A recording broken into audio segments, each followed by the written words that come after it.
Thomas Paine, Sam Adams, Benjamin Franklin. These men spoke up for what they thought was right. From their courage came such documents as the Declaration of Independence and the Constitution of the United States. From their willingness to speak what was sometimes unpopular but right, we enjoy such liberties as freedom of speech, the right to keep and bear arms, and freedom of religion. There are those who still wish to oppress our freedoms, and there are still patriots willing to stand up and defend life, liberty, and the pursuit of happiness. Men like Zeb Bell, who honor our founding fathers and what they stood for. It's now time for Zeb at the ranch, speaking up and defending your freedoms. Brought to you by Magic Valley Les Schwab Tire Centers and all of the other great advertisers on the program. And now, Zeb Bell. I love these burning questions to get your mind working early in the morning on a Monday. If a parsley farmer is sued, can they garnish his wages? But here's the one that honestly I hadn't thought of, but whoa, am I worried about it. Why do they put Braille on the drive-through bank machines? Think about it. Good morning, it's a Monday. Here comes Kate Smith, and God bless America. Good morning.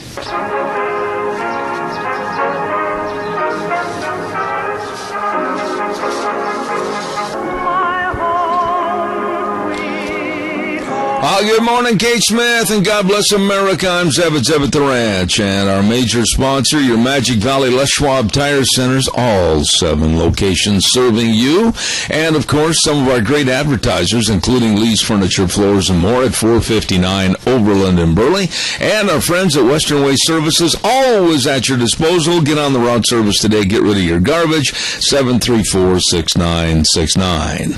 And like they said during the 8 o'clock news, in commemoration and celebration of National Nude Recreation Week, here's Gina. You know, I really don't know what to say after that.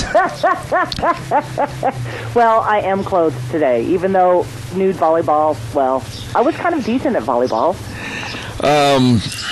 I will say this, and I got to be careful here. When we went to Spain to do the World Equestrian Games, I'm stuttering already. Our resort that we stayed at was on a topless beach. Oh, okay. Now, here's where I tread on the ice very carefully. Yes. Let me just say that the first morning on the veranda of the hotel, to gaze out onto the ocean and noticing that it was a almost nude beach. Let's just go to the weather. How's Michael Rogers? Let's give the pledge first, shall we? We got Al on for the pledge. Time to bail out. Yeah, boy, I got a big bucket. Good morning, Al. Say the pledge, please. Yeah, just risk one eye and don't worry about it. Yeah, I know, and that eye has a patch on it. I pledge allegiance to the flag of the United States of America, to the republic for which it stands, one nation, under God, indivisible, with liberty and justice for all. So good to have you on the program, my dear friend. God bless. Have a wonderful, wonderful day. See, you betcha. Thanks, Al. Hey, it's time for the weather. I better get going here. Weather is brought to you this hour by Cheney Flooring and Home Design. We're going to try to get those folks on the program with us sometime this week, and that's Kyle and Whitney Cheney at 1228 Oakley Avenue in Burley. Look for the blue door, and remember their guarantee. They can meet or beat any price on flooring. Free in-house consultation. Call them at 678-6945. Look for their blue door. Stop in and visit with them about all your countertops. And the Oakley stone, the carpet cabinets, everything right there at Cheney Flooring and Home Design, 1228 Oakley Avenue in Burley. And right now, here is Michael Rogers' weather. You guys are so lucky with all that nice, hot weather that you're going to have all week long. I am so jealous of you. I'm sitting up here in Fairbanks, Alaska. In 2 weeks, we picked up 8 inches of rain. You guys got sunny and hot weather. The good news is that it's going to cool off to 99 on Wednesday. That's the good news. So what's the bad news? Not really too much of anything. It's just going to be sunny and hot. Typical Magic Valley summertime weather. 102 for the high today. I don't get into the temperature prediction to try and nail it so you can think that I'm smart. I don't do that, especially living in Alaska. If it's 99, it's hot. If it's 102, it's still hot. So at this particular point in time, I always add 2 degrees, so it wouldn't surprise me if you hit $103 today. But other than that, that's your weather for all the week. The coolest day will be on Wednesday, and you'll see a high of 99. Lucky people, lucky people. Enjoy the weather. It's the only weather you got. There you go, MichaelRogersWeather.com, brought to you by our friends at Cheney Flooring and Home Design, 1228 Oakley Avenue in Burley, 678-6945. Look for their blue door. Oh, my, we got so many things to take care of and count on. Don't forget, Wednesday night, Jerome County Fair Team Roping, produced by Dave Zanino. It starts at 6:30 with sign-up, rope at 7. Darrow's Cleaners, I'm telling you, these folks are so honest and so good. And I suggest that if you... Oh, I think I've still got some clothes in there. I got to run in and get them this week. I wanted to get them last week, and I forgot. Darrow's Cleaners, 1223 Albion Avenue in Burley. And check out the neat idea of prepaid gift cards. Boy, give those to your family members or maybe somebody that's coming into town and they're going to be needing some cleaning of their clothes, whatever. That is a nice idea. From Darrow's Cleaners, 1223 Albion Avenue in Burley. And it's always better to dry clean your garments and make them last longer at Darrow's Cleaners. I'd also like to remind you about SafeLink Internet, and they've been around for over, is it really true, 16 years? My goodness sakes, yes. And the very best and fastest, safest Internet, you better believe it's SafeLink Internet. Number to call for Idaho's #1 choice, and that's SafeLink Internet, 677-8000. 677-8000, SafeLink Internet, serving you. You tell them Zeb sent you, okay? Calls are welcome, 436-2244. 1-866-927-4587. Honestly, Gina, this deal on the news at 8 o'clock highlighting National Nude Recreation Week. Answer this question. Why lately on television are there so many nude or naked programs, like Naked Buying, and that's where they buy real estate and that kind of stuff, and Naked and Afraid, where they're over in various countries trying to sustain themselves as survivors? Why? Most of these people are ugly. Honestly, I don't know why, because, the common folk, me and you, we don't want to see that stuff, but there are, I guess, viewers out there that want to see. I see no sense in this, and why they blank out everything. And I think really for this National Nude Recreation Week, I ought to start a kind of a stand on Main Street in Twin Falls and Burley that sells blindfolds. I think you could honestly make some money with that. Oh, my gosh. I mean, what's this deal about everybody having to be naked? I don't know, because it's hot outside. Well, okay, let's take a call and see what they say. Good morning. It's National Nude Recreation Week. Are you participating? Well, I'm up and I'm dressed. And I'm thankful for that. Believe me, you're not the only one. Okay. What can I do for you? You're talking in your commercial there about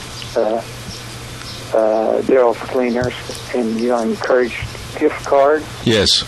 It reminds me of the fact that a gift card is a wonderful thing, but if anybody ever gives you a gift card that says Visa on it, you don't want to hang on to that because it depreciates. Were you aware of that? Yes, I was. But, these gift cards, like to businesses, I mean, they are such a great idea, like to a cleaners or whatever the case might be. And there's not going to be any depreciation there whatsoever. Right, and that's what I appreciate about it. Like, I've had some from stores, that I've given at Christmas time or something like that. Right. And they're good anytime, a year, 2 years later, as long as they're in business. But the Visa card, I remember it was quite popular at the auto auctions. If you bought a car, you got a gift card. Yeah. Just for buying it. And we saved up several of them because we wanted to buy a laptop computer. Mm-hmm. And instead of having several $100s there, we only had a few hundred. Yeah, it has a tendency to dissipate. Oh, great. Yeah. Well, listen, today, according to the schedule, at 3 o'clock this afternoon, over at the Cottam House, will be the first volleyball game of National Nude Recreation Week. So, Keith, we'll see you then. What? See you later, buddy. I got to run. I better get my wife. I got to get prepared. Okay. Believe me, there is no way to prepare for that. Okay. Thanks, Keith. Appreciate it. 3 locations of Berry Equipment and Rental. Addison Avenue West in Twin Falls, South Lincoln in Jerome, and, of course, 159 West Highway 30 in Burley. They've got Coyote tractors at every location, and they've got 35 horsepower Coyote tractors starting at just $15,250. Oh, boy, those are ripping good tractors. And they got a power lease on a new Bobcat skid steer for just $450 a month. And these big Doosan loaders, oh, boy, they'll get the job done. Just $2,200 per month. Walker mowers, it's all there. All the equipment you need is right there at Berry Equipment and Rental. Levi and Nick and the whole crew serving you. And so stop in. Twin Falls, Addison Avenue West, Burley, of course, at 159 West Highway 30 in Burley, and South Lincoln in Jerome. Berry Equipment and Rental. Also, our thanks go out to our dear friends at Ramsey Heating and Electric. Don't forget, 2600 Overland Avenue in Burley. Did you hear Michael Rogers just a few minutes ago say that we could be looking for a high today? I'm not looking forward to it. 102? 102? Yeah, well, make sure the filter in your air conditioner is clean. Get a new one. If not, your air conditioner is just not going to be able to perform and to its height of cooling you off. So please check that out today at Ramsey Heating and Electric at 2600 Overland Avenue in Burley, where they always provide warm winters and cool summers. Calls are welcome and appreciated. 436-2244, 1-866-927-4587. I want to get right into the crux of the matter for a very serious topic this morning. But before we do, and I don't want Gina to remind me later because I forgot as usual, we're going to have a little tip of the coffee cup. And this morning it goes out to a relatively new sponsor on our program, and that's Cheney Flooring, and that is Kyle and Whitney Cheney. So if we could have that tip of the coffee cup for them, if you would please. That is so good. There you go. Great folks, and they deserve it. Ladies and gentlemen, the numbers are starting to come through, and these are minimal numbers. Minimal numbers, and this is scary. Since April, there have been 250,000 adults that have come across our borders illegally. Now, these numbers, naturally, there's a give and take on either side, but basically, the person that was giving these numbers out this morning said these are minimal numbers. 250,000 adults have crossed our borders illegally and are here in this country as illegal aliens. And in addition to that, 50,000 kids at least, and the number is growing daily. Now, we don't know the numbers, I said exactly. There is a shroud of secrecy that's over this whole problem. And this morning, I was listening to 2 doctors on the news, and they are absolutely scared as to what's going to happen with these children coming across the border with various diseases, including tuberculosis and the swine flu and measles. And there is also talk that many doctors are worried about polio coming back into this country, the United States, with all the illegals just basically running rampant coming into our country. And here's the part that really scares me. I was given, thanks to my lovely bride this morning, a story that came to me, and it's called Federal Agents Are Arriving in Marietta, California to Subdue Protesters. They're not going to turn around the illegal aliens. They're going to be subduing the protesters. And they're bringing in riot gear to take care of the local citizens that are worried about their community. Listen to this lead story. Protesters have not left yet. Why should they? They live there. And federal agents are supposedly fed up with American citizens being concerned about their hometown. I honestly, I couldn't believe this when I read this. The federal agents are fed up with American citizens being concerned about their hometown. Ladies and gentlemen, I'm going to be talking about this to Frosty at 9:06 this morning. But how would you feel if this was Twin Falls, Burley, Rupert, whatever, and federal agents are fed up with you and me being very concerned about their hometown and what's happening and how the hometown is going to pay, and in this exacerbated problem that's getting bigger and bigger every day? I'm just sitting here throwing my hands up in the air, and I just don't understand this. These federal agents are going to be coming into towns armed with AR-15s. This is thuggery. This is not the America that we know. And here's the part that really scares me, okay? They are going to be coming in to primarily River County. The River County Sheriff's Department showed up last night, and they brought with them a huge watchtower that's going to be erected, and it stands 35 feet in the air. Okay, now, you're probably like me. I'm asking this question. River County Sheriff's Department is going to be erecting a huge watchtower. Why isn't the River County Sheriff stopping the feds from what they're doing? They have the power in the county to tell the feds, turn around, adios. They're not doing anything. I'm appalled. I know people down in Marietta, California. I know people in some of the surrounding towns of Temecula, etc. I know these folks are very concerned about their communities. I know these folks are very concerned about the border and very concerned about the diseases coming in. But now they're also very concerned and, quite frankly, scared as to what their own government is going to do to them in a Gestapo tactic of coming in armed with riot gear and forcing them to not care about their community and possibly forcing them into either jail or home or whatever. Are you not concerned about this? This is, last time I looked, still America. And we just celebrated Independence Day, the 4th of July. And these feds are going to bully people in their hometown and basically give a free roll, if you will, to the illegals.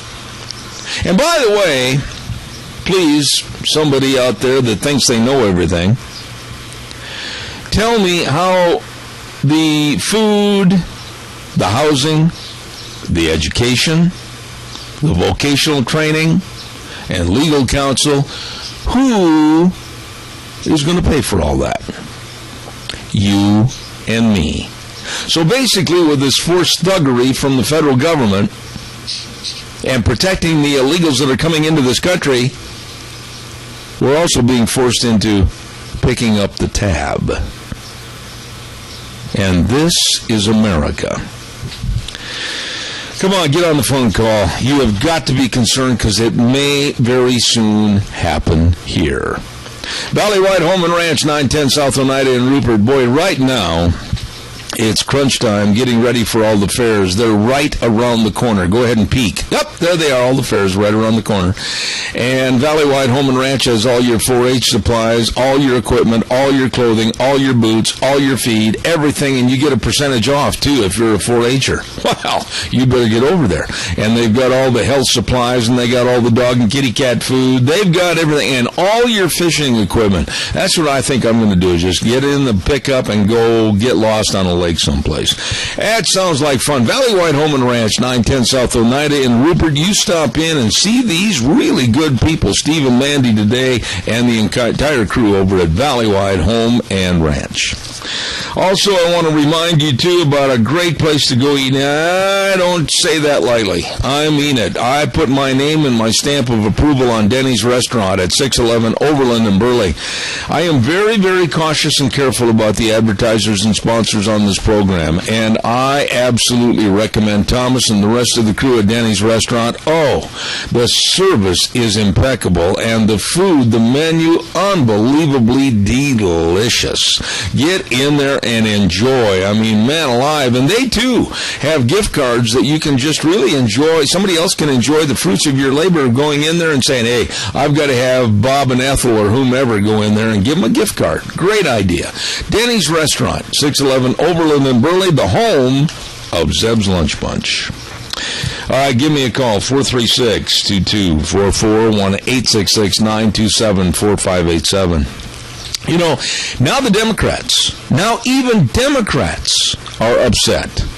Many House and Senate Democrats and Republicans have kind of joined forces and said, what in the world is this president doing? What in the world is going on? Texas Governor Rick Perry said this weekend that Obama is either inept or he's careless. And, you know, here's the thing that really think about this. How could you support Obama?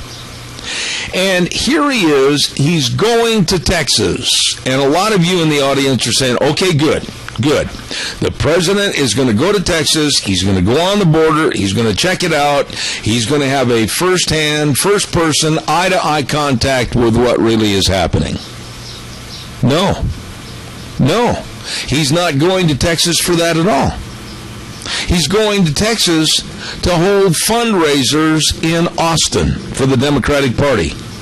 Now, you would think a president, a leader of this great country, with a huge problem of illegal aliens coming into this country, a huge problem now with disease, a huge problem with financing, a huge problem of what's going to happen on the border, not only in Texas, but all across our southern border, he would take the time, maybe 2 hours, and go and look at the problem firsthand and try to lend some help or common sense.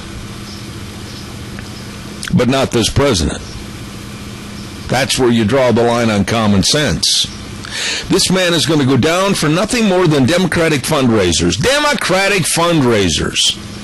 and not take the time or the effort to go on the border. That is totally ridiculous. You know, this is, like some pundits have said, an invasion sanctioned by our government. Think about that. An invasion sanctioned by our government. Absolutely repulsive. I'll be back with more right after this for the Capitol Press Ag Minute. Stay tuned. Today's Ag Minute brought to you by the Capitol Press, the West Ag Weekly.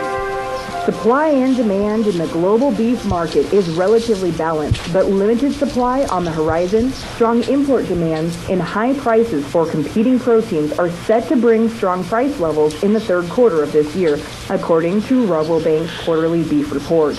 Stronger prices are likely once the current boost in the global supply, driven by drought in Australia and a temporary increase in U.S. production, has worked through the system, Rabobank reported. In addition, availability of feeder cattle and rising production costs will limit global expansion into 2015, supporting an ongoing positive outlook for producers, but continuing tight circumstances for processors.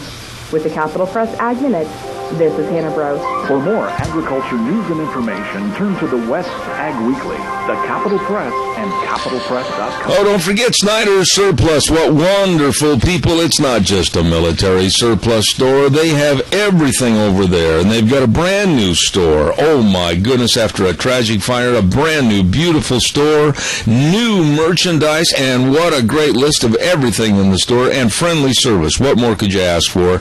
Absolutely. They're located at 112 South, 200 west of Rupert, and Tammy and Leland, the whole crew serving you at Snyder's Surplus, and they are open and waiting to serve you 9 to 5 Monday through Friday, 10 to 3 on Saturdays. Snyder's Surplus.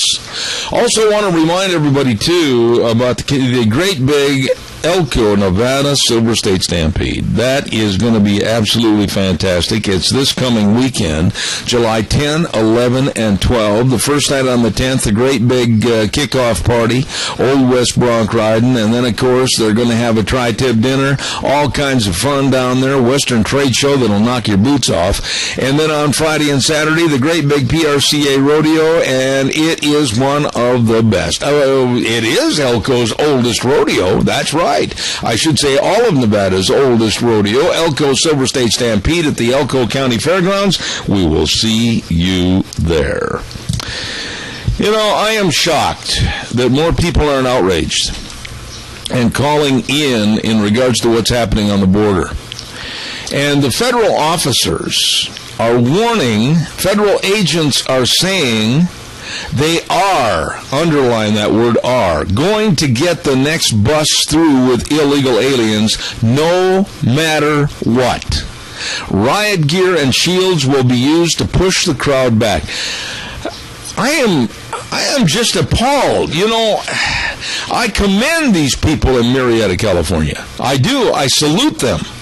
And I say, no, they shouldn't be coming into anybody's town like they are as thugs and punks. And how can you support this kind of activity of, yes, you will take these illegal aliens, you will bear the brunt of the cost, you will bear the brunt of what's going on with the diseases, you will bear this because we, the government, have spoken. And here's the thing, some of these kids are coming in with mothers. Some of these kids are coming in with aunts. Some of these kids are coming in as single entities. But the point is, how are they going to feed and clothe themselves? How are they going to find a place to rent? How are they going to find a place to live? How are they going to get transportation? Bingo! It all falls back on the American taxpayer. And yet these people in Marietta and other communities, not only in California, but New Mexico, Arizona, and Texas, they're now being told that the government, with Gestapo tactics and standing there with rifles in hand, are going to barricade their own streets and keep local traffic off the street as they bring buses in with forced immigration. Aren't you outraged, or are you going to sit there by the phone and not even voice your opinion? Call me. 436-2244, 1-866-927-4587. By the way, Oakley Pioneer Days, oh my, July 15th through the 19th with the theme of Flood of Blessings. Wow, have they got a great big lineup of fun things going on over there, the 15th through the 19th, including the 4-cylinder car race, 2 nights of that on July 15th and 16th, Jim Canna on Thursday night the 17th, rodeo on Friday and Saturday the 18th and 19th, and fireworks, and they're going to have entertainment in the park and a 3-on-3 basketball tournament, chuck wagon breakfast, and they've got a great big Pioneer Day parade. Holy cow, the list goes on and on and on. A flood of blessings at Oakley's Pioneer Days, July 15th through the 19th. And in addition to that, some of these great Oakley merchants invite you to come on up and enjoy Oakley. Clark's for Shopping, 100 East Main in Oakley. Oh, hometown grocery store, famous breakfast sausage from Grandma's recipe. It is so good. Buy either bulk patties or links. Made at the store. Clark's for Shopping on Main in Oakley. And don't forget, too, Searles at 106 North Center Street. Gas, grub, and goodies. The store's open from 6 in the morning to 9. Locally grown beef, best burgers and fries. You're going to love it. have it at Searles in Oakley. And also our thanks to Scott Bedke, Speaker of the House, Scott Bedke, and of course a great representative for this area. He says, come on up to the best celebration in Idaho. The Oakley Pioneer Days, July 15th through the 19th, 127 years of family Western traditions. All right, let's get on the phone. 436-2244, 1-866-927-4587. I'd sure like to hear from you, so give me a call if you would, and we'll get you on the air. Good morning, caller. You're ready to go. Hello, good morning, Mr. Bell, and I want to thank you for your time for allowing me to share a few things. Yes, I'm outraged as well as you concerning the illegal immigration that's forced upon us. Please bear with me and hear me out on this. My name is Shelley, and this is my personal convictions why this is happening to us. I really believe that it's connected with the abortion issue, and please hear me out of why I come to that conclusion. Our nation is reaping what it's sowing.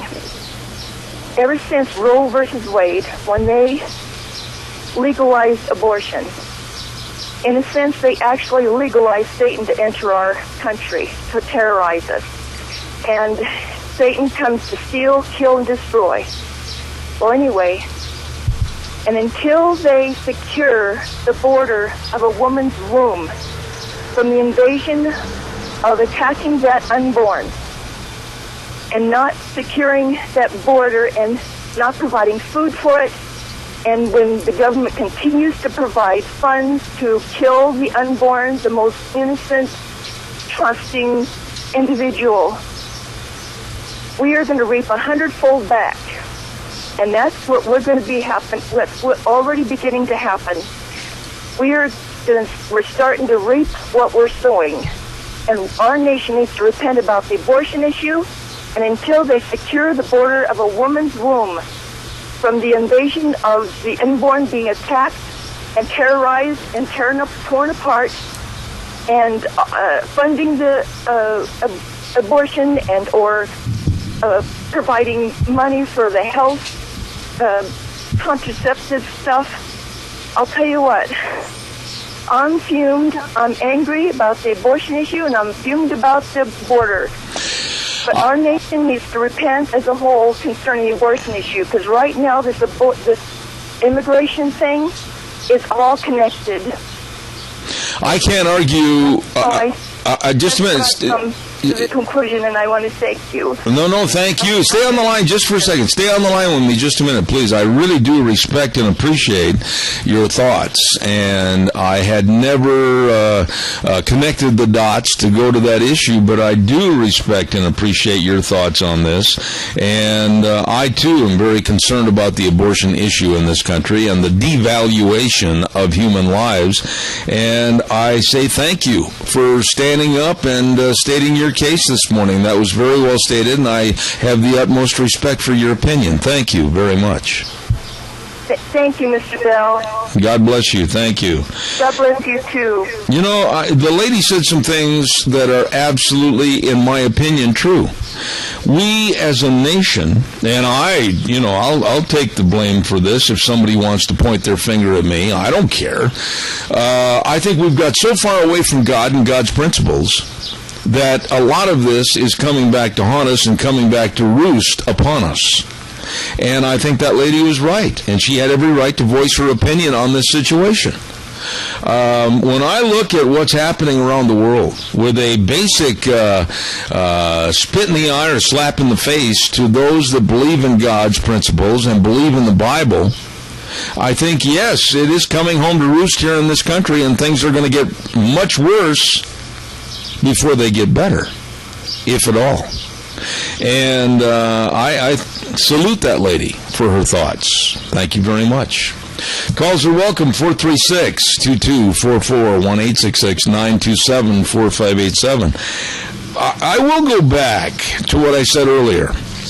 I am going to try after the program to call the River County Sheriff's Department in California.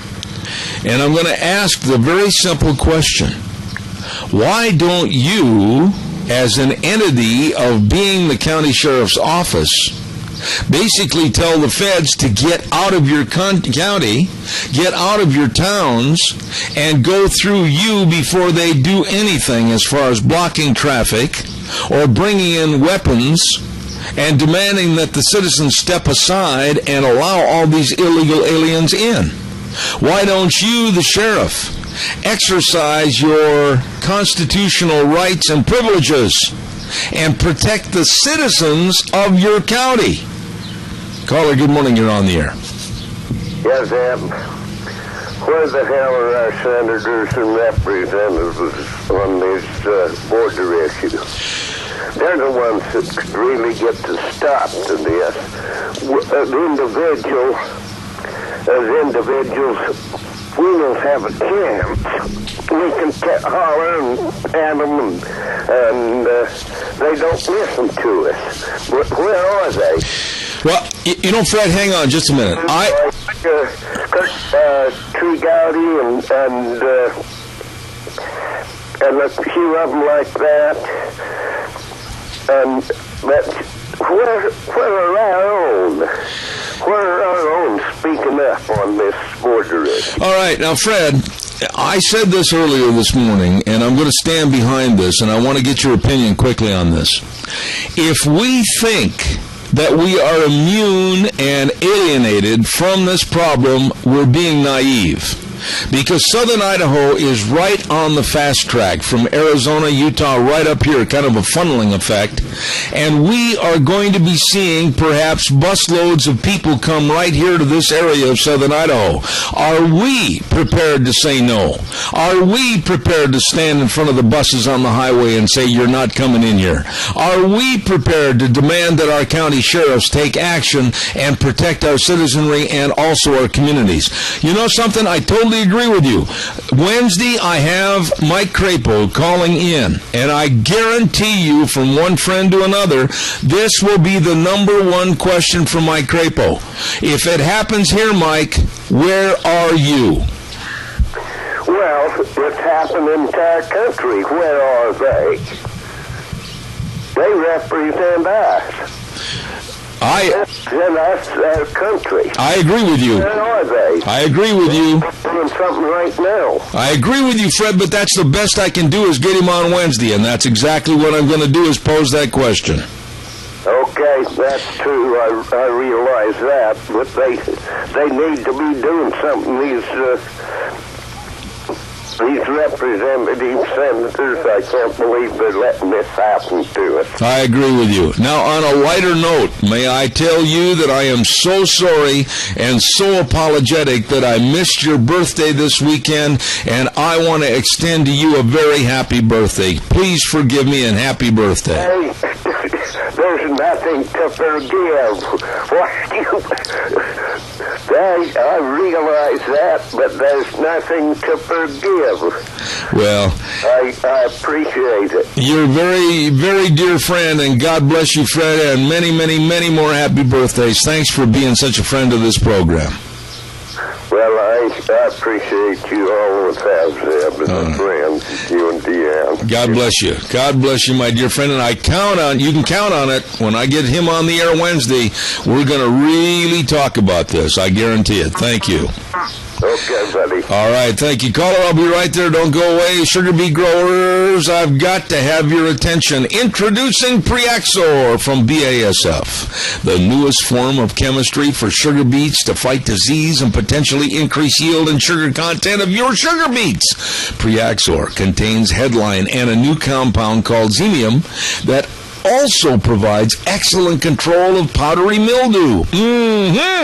With the application of BASF's Preaxor 45 to 60 days prior to harvest, you have the potential of higher yields and more sugar content in your sugar beets, so contact your local ag chem supplier right now today. And for more information, also you can talk to BASF Ron Ellis, 431-6776, or Tim Perry at 844-0682. BASF's Preaxor for your better sugar beets. Good morning, caller. You're on the air. Yes, Zeb, the lady who called in about the abortion, it is so we just don't seem to get it as a society that turning away from God is such a it's just creating a problem that the only one thing will solve, and that's to go back. But when you talk to people who don't understand God, who don't believe in God, who misunderstand free will and free agency, and why does bad things happen to good people? Why would a good God let something like that happen? And you say to yourself, well, God cannot intervene in our free will. So if you think that God is allowing bad things to happen to good people, children or whatever, you're misinformed. But you see, there's so much misinformation about how God is. And of course, there's lots of varying theologies. But you see, when we're immoral, it's just crushing us.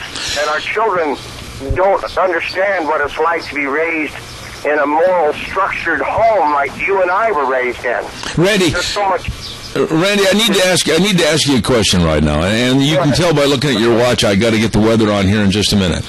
But now you know that I'm probably right on the money, that there may be buses of illegal aliens aimed in this direction. For one, I hope we have some kind of a warning system, something as information that's provided to this area if they do come, because I guarantee you I will be standing out in the road stopping the buses. I hope that you and others will stand with me. I hope that our county sheriffs have the backbone and the spine the Constitution affords them to protect us, the citizenry. But my question to you is, if you lived in Marietta, California right now this morning, and you were a concerned citizen, and all of a sudden these federal agents armed to the teeth and riot gear are telling you to stay home, get home, or they're going to put you in jail, what kind of America is this? Well, it is extremely warped, and so it's wrong, and the fact that these people in California, because you get the feeling that the people in California they're all lost, but you see, that's not the case. There's a vast sweep of people down there that are very focused and understanding of literally how far that state has slipped. No, we have to stand for what is right, and it is not right that these people are coming in here. These children, it's unbelievable that we're allowing it, and it's unbelievable that they are being sent by their parents and others up here to create this mess. And you see, the system will crush and break, and there will be nothing for anybody, including these poor immigrants. And you and I tell you, Zeb, if you don't understand how America, free capitalism works, we got to go. I got to run and do the weather, but I'll tell you what, it's going to come to the point, and I'm going to make this prediction, Randy. We are going to have to turn back the buses in this area. I'll bet you it's going to happen. I got to run. Thanks, buddy. Our sheriff and all the sheriffs around here need to know that that's what the people feel, and I guess if they show up and we show up to stop them, the sheriff better be on the side of the people in the county, not the state and not the federal government. Amen. People need to go back. These children. I got to run, Randy. I got to get the weather in. Thanks, buddy. Appreciate it. Weather forecast this hour brought to you by Burley Glass. Gentle Ben, Leslie, the whole crew over there at Burley Glass, 1029 Overland in Burley. Always working hard to provide great service to all the communities in Magic Valley. Hey, they've got the vinyl windows in. I put them in my office, and wow, best thing I ever did. Seriously, they can increase the energy efficiency of your home by 2 to 3 times. Burley Glass, 1029 Overland in Burley, 678-1459. And now here is our dear friend Michael Rogers weather.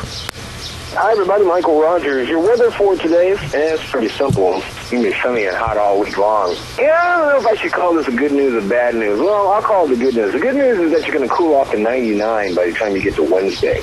So what's the bad news? Well, it really isn't, but you're going to be triple digits for today and also for tomorrow. Look for $1.02 today. Wouldn't be surprised if you hit $1.03. But other than that, triple digits for the day and tomorrow. Overnight low is going to be rather comfortable and warm. You'll cool off on Wednesday, and you'll pick right back up where you left off on Thursday, Friday, Saturday. Enjoy the weather. So weather you got.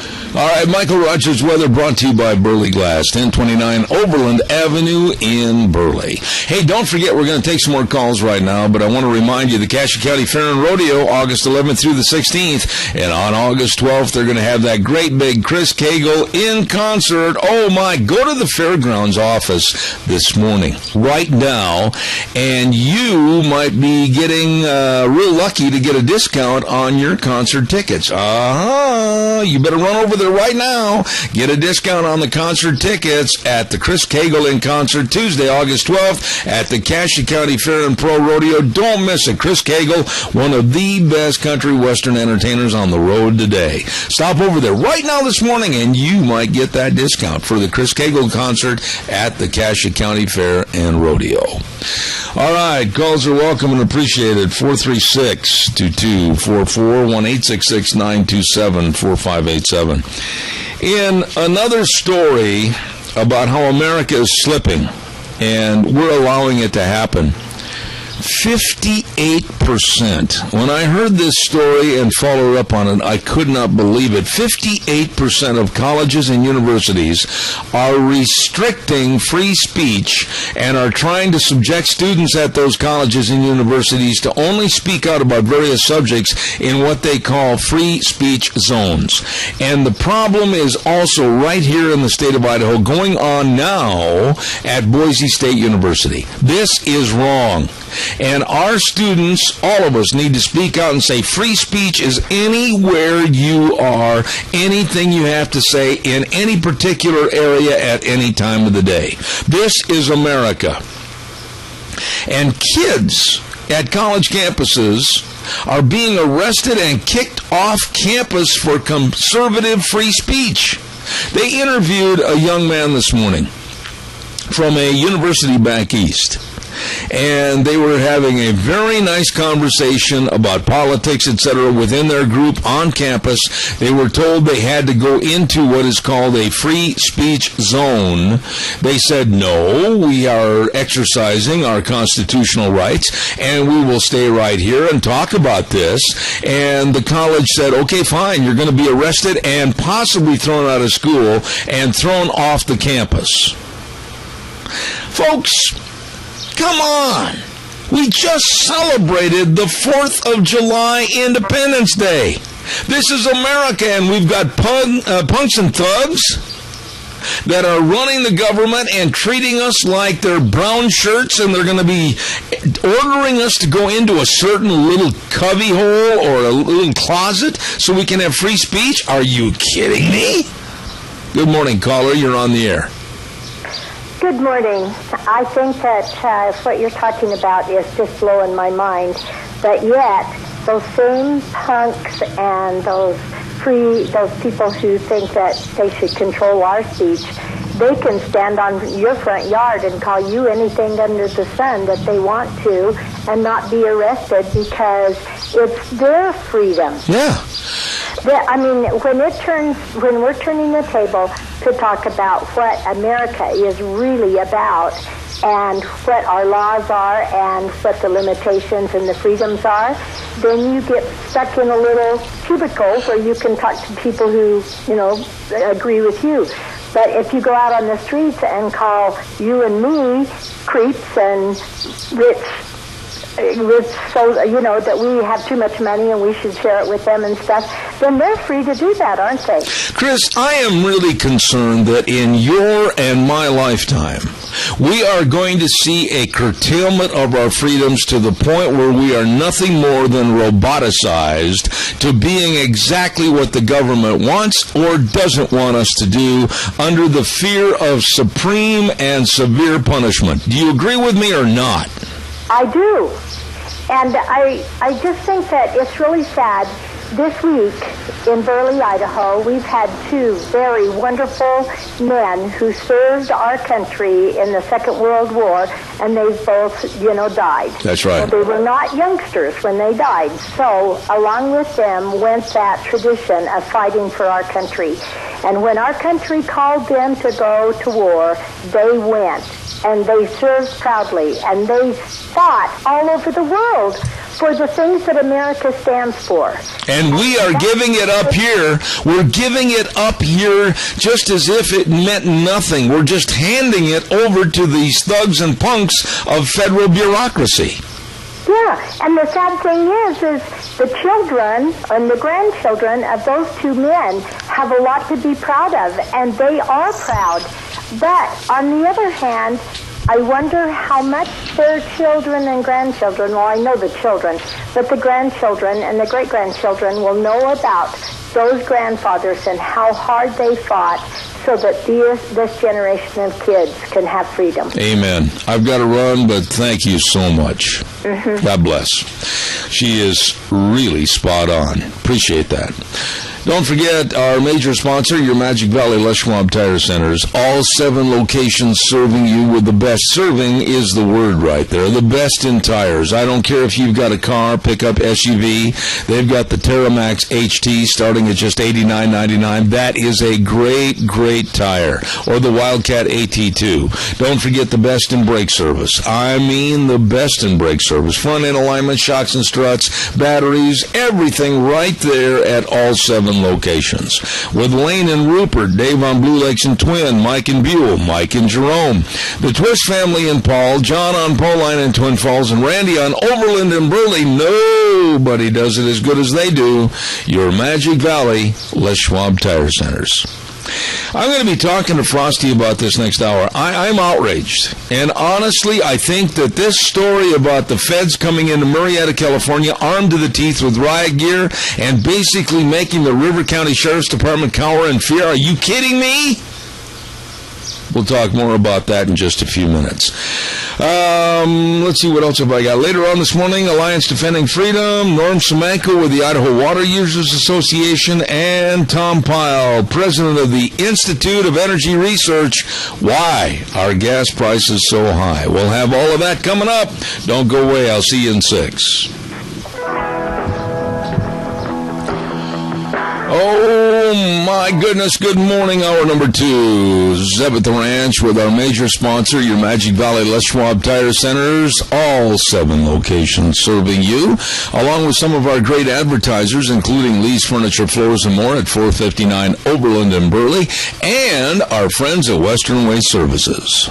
From the canyons of the Snake River and all across southern Idaho, we're always sure to follow Western Waste Services. We care about our community, our resources, and this great land.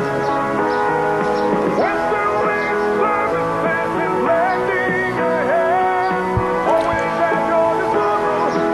Western Waste Services. Oh, thank you very much, Western Waste Services. I want to talk about dumpsters this morning. Everybody, especially after the 4th of July, a lot of people were cleaning out garages and everything else, just kind of a 3-day weekend. They didn't go anywhere. They didn't go to the lake. They didn't go camping or whatever.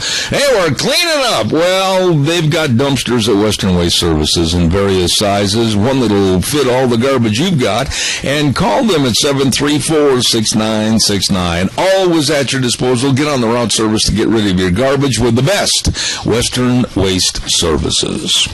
Also want to remind you, on Thursdays we have Gardening for Idiots. It's a program named after me because I don't understand gardening that much, nor do I have ever professed to be an excellent gardener, but I'm learning from Vicki at Vicki's Country Garden, 185 South, 600 West of Paul. Number to call, 438-5663, for all your gardening needs and landscaping needs. It's at Vicky's Country Gardens.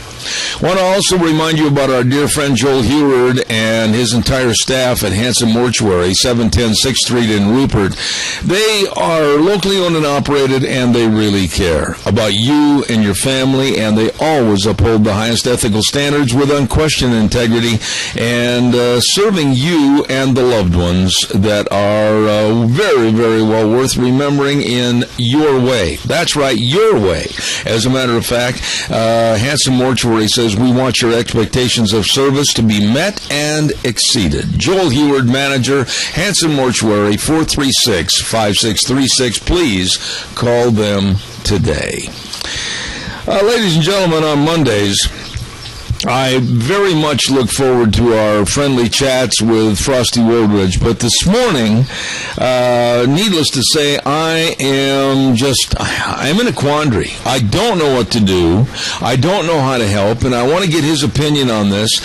I said this first hour, I'm going to say it to Frosty. Right now, I believe that we have an Obama government-sanctioned invasion going on our borders. Frosty Woldridge, Golden, Colorado, do you agree or disagree?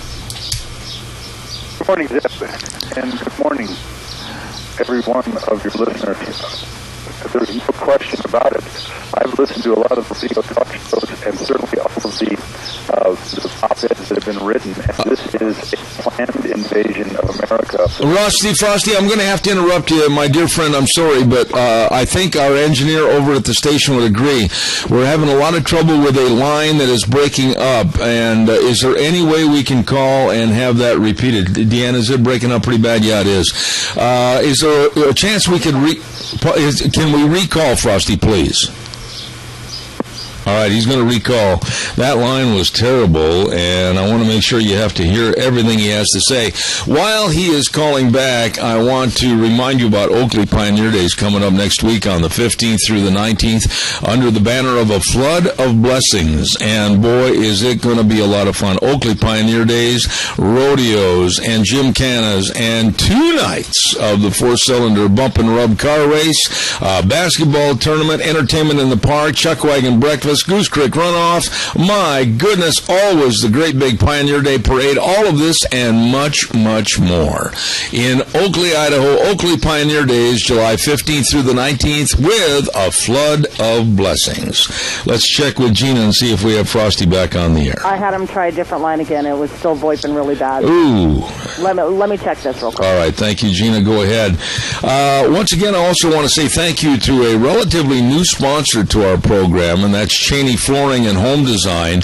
And we want to say thanks to Kyle and Whitney Cheney at 1228 Oakley Avenue in Burley. Look for their blue door. Boy, they have hardwood laminates, vinyl sheeting, and vinyl plank and tile, carpet, Oakley stone, all the countertops they can do for you, and they can meet or beat any price on the flooring. Free in-house consultation. Call them. Stop in 678-6945. Look for their blue door. Cheney Flooring and Home Design, 1228 Oakley Avenue in Burley. Gina, what did you find out? He's calling me back from a different phone to see if we can establish a better line. You know, and one thing we need to say, what is it about those VoIP lines? I noticed last week we had a caller, and it was VoIPing a little bit. Maybe because you're the engineer, you can explain that a little bit. Well, basically what it means is that when you call in, all of the calls are now digitized. They're not analog anymore.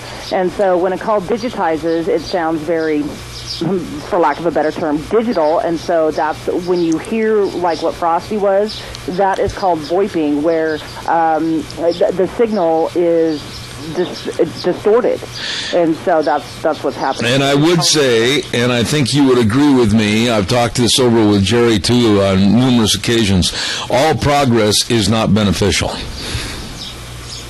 I think she's trying to get him back on the line this morning, so we'll wait and see if she has him. I really do want him to talk about this problem down in Murrieta, California, with the federal government coming in and playing thugs and punks.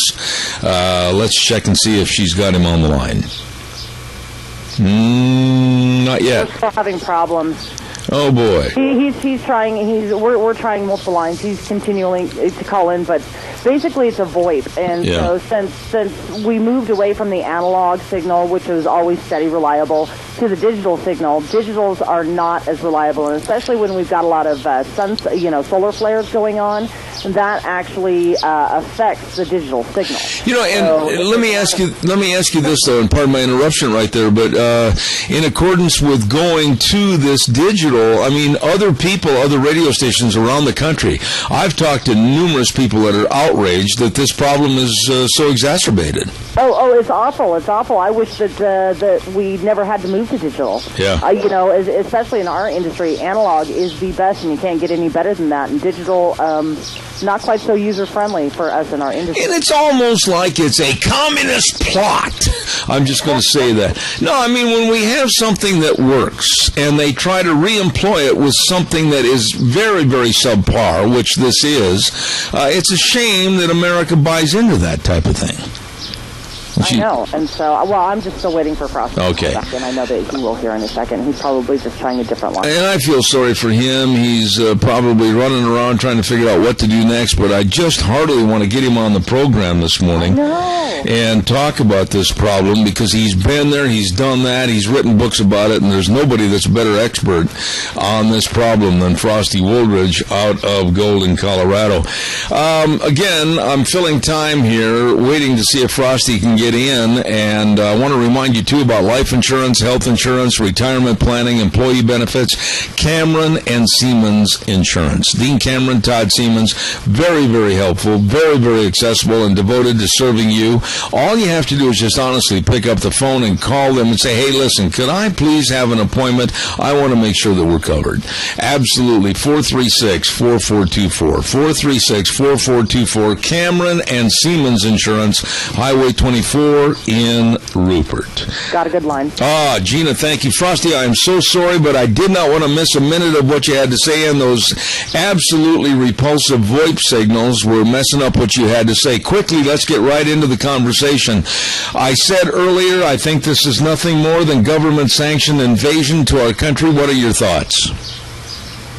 This is absolutely 100% government, Barack Hussein Obama, sanctioned invasion of the United States of America. There is no way that now 52,000 children, unaccompanied, could possibly go 500 to 1,000 or more miles out of Central and South America onto buses at such numbers with food and guidance by an army of people who are absolutely at the bottom of all this, and it couldn't possibly have happened that they could be stuck into and guided to the border of the United States and to be shepherded illegally across the United States to run into the arms of waiting Border Patrol officers who are literally becoming handmaidens to all of these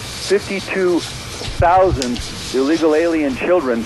And you can bet your life that there will be another 50,000 after them and another 50,000 after them.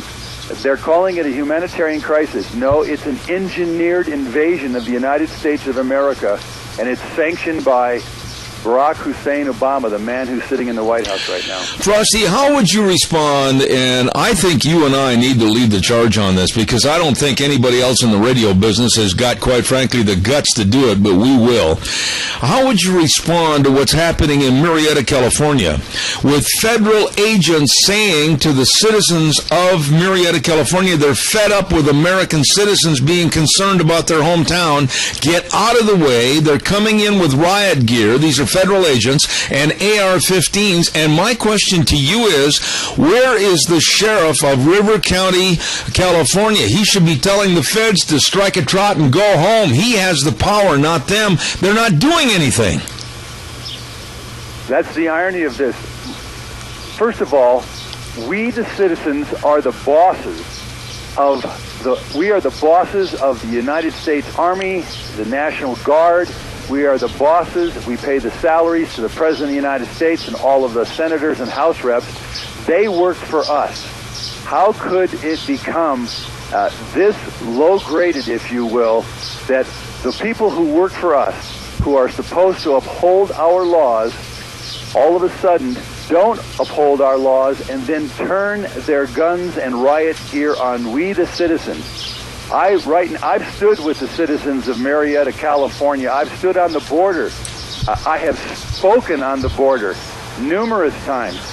We are being invaded, and our own government, and this is a fact, that Barack Obama and Eric Holder sued all of the states, Arizona, Alabama, South Carolina, to stop them from literally enforcing their own laws that they enacted to stop the invasion of their state.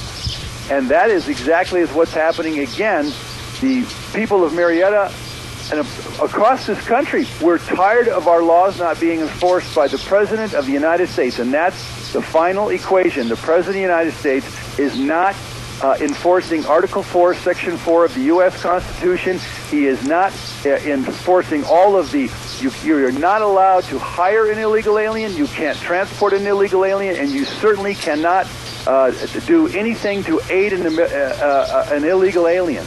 And yet the President of the United States is doing all of those things in violation of his oath of office, and that we, the American taxpayers, and we, the American citizens, are literally the ones that are becoming victims of this. Well, this is a planned invasion of the United States, and it's going to get worse. You're right. There you hit it. It's going to get worse. Many of the residents, one man in particular, Jeremy Oliver, resident from the neighboring town down there of Marietta, Temecula, and I know a lot of people down there, Frosty. I've got a lot of friends that live in the surrounding area and are ranchers, etc. They said, quote, it's going to get ugly. Well, here's the thing, Frosty. Why are American citizens being subjected to federal punks and thugs coming out with brown shirts on and the AR-15s in full riot gear and telling them that no matter what, they are going to clear the streets, they're going to arrest anybody that steps in their way, legal citizens are going to be pulled over and ticketed if they try to go around the roadblocks in their own community? Frosty, this is still America. We just celebrated the 4th of July Independence Day, and we've got to put up with this garbage? Well, I would invite everyone to go to newswithviews.com today, and I wrote a story. It's titled, Strength to Your Sword Arm, : It's Going to Get Worse. And the story will show you exactly what we're facing, because this weekend, Sandy and I got out on the expressway of I-70, and we witnessed a 100-mile-long gridlock traffic jam from Denver all the way to Vail, Colorado, and the other destinations that are 100 miles away from Denver, with so many cars that the traffic was going along stop and go at 2 to 3 and 4 miles per hour. And what takes normally an hour and a half to get up to Vail took people anywhere from 8 to 9 hours and sometimes longer. And then on Sunday, the same people were so terrified of getting caught in this 100-mile-long traffic jam that they started coming back Sunday at 8 and 9 in the morning, and the jam occurred all over again, and it was a nightmare. And the reason for all of this is the massive immigration flooding into our country, so much so that we cannot possibly build enough roads fast enough, build enough infrastructure fast enough to cope with it. And even if we did, we're just destroying the natural world at such a rate of speed with the biosphere and the air pollution and the crowding and the traffic and the fumes and everything, that there's no way to ever solve it. We simply become victims of this thing. And that's what we're facing right now. And this is a planned invasion of our country, both legally and illegally. They are pouring in, and we are absorbing over 3 million of these people every year, both legally and illegally, and their birth rates and their chain migration rates. And so, again, capsweb.org, numbersusa.org, we had big signs out there, and we were people shot Facebook shots of us by the thousands as we stood out there on I-70 going westbound. It was a nightmare, and hopefully people start taking some kind of action. Otherwise, and in this piece I just wrote, Strength to Your Sword Arm, it's going to get worse.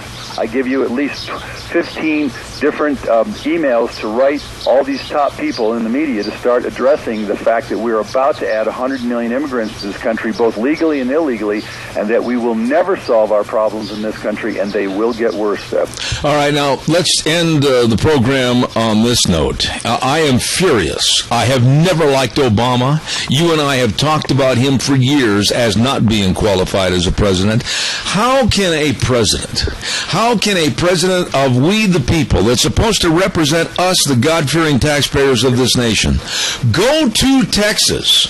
He is going to be going to Texas. He will be less than an hour away from the borders, but yet he is going to Texas for nothing more than Democratic fundraisers, and this despicable man won't take the time to survey the damage that's going on the borders with illegal aliens coming in. What a repulsive human being.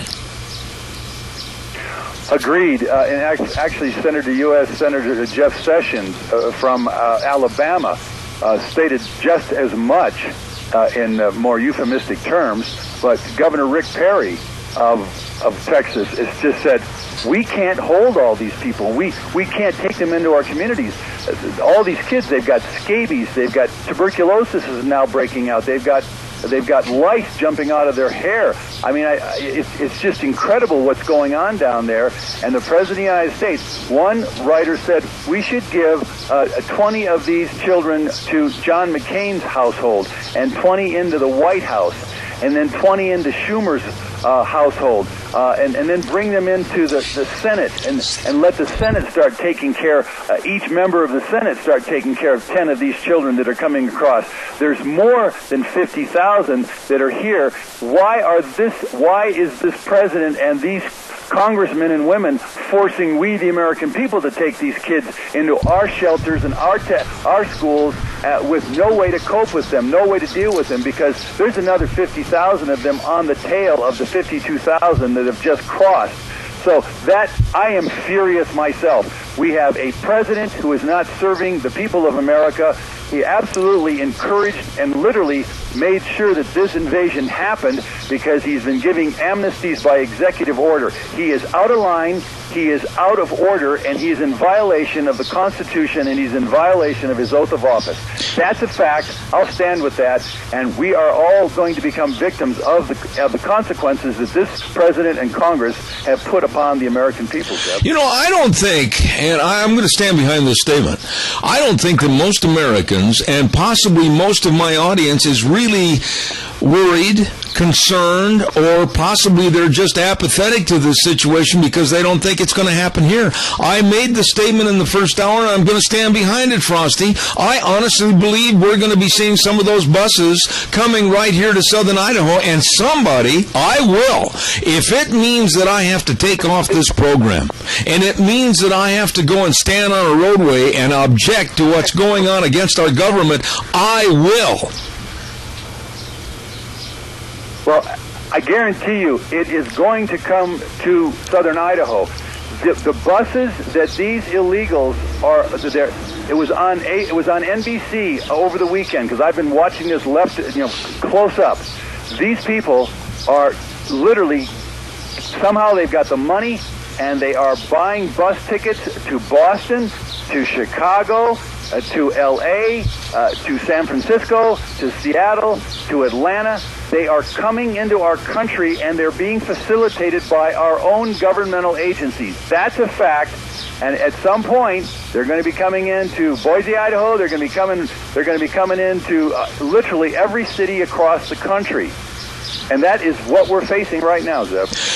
Frosty, I just wish that we had something to end on a better note this morning, but this man, this repulsive president, will not take care of this problem, and somehow we, the people, we have got to stop this because all this is doing is just ripping apart the heart of our Constitution and our laws in this country, and we're being led down a lawless trail by federal government employees that are going to be standing there as armed thugs and promoting it.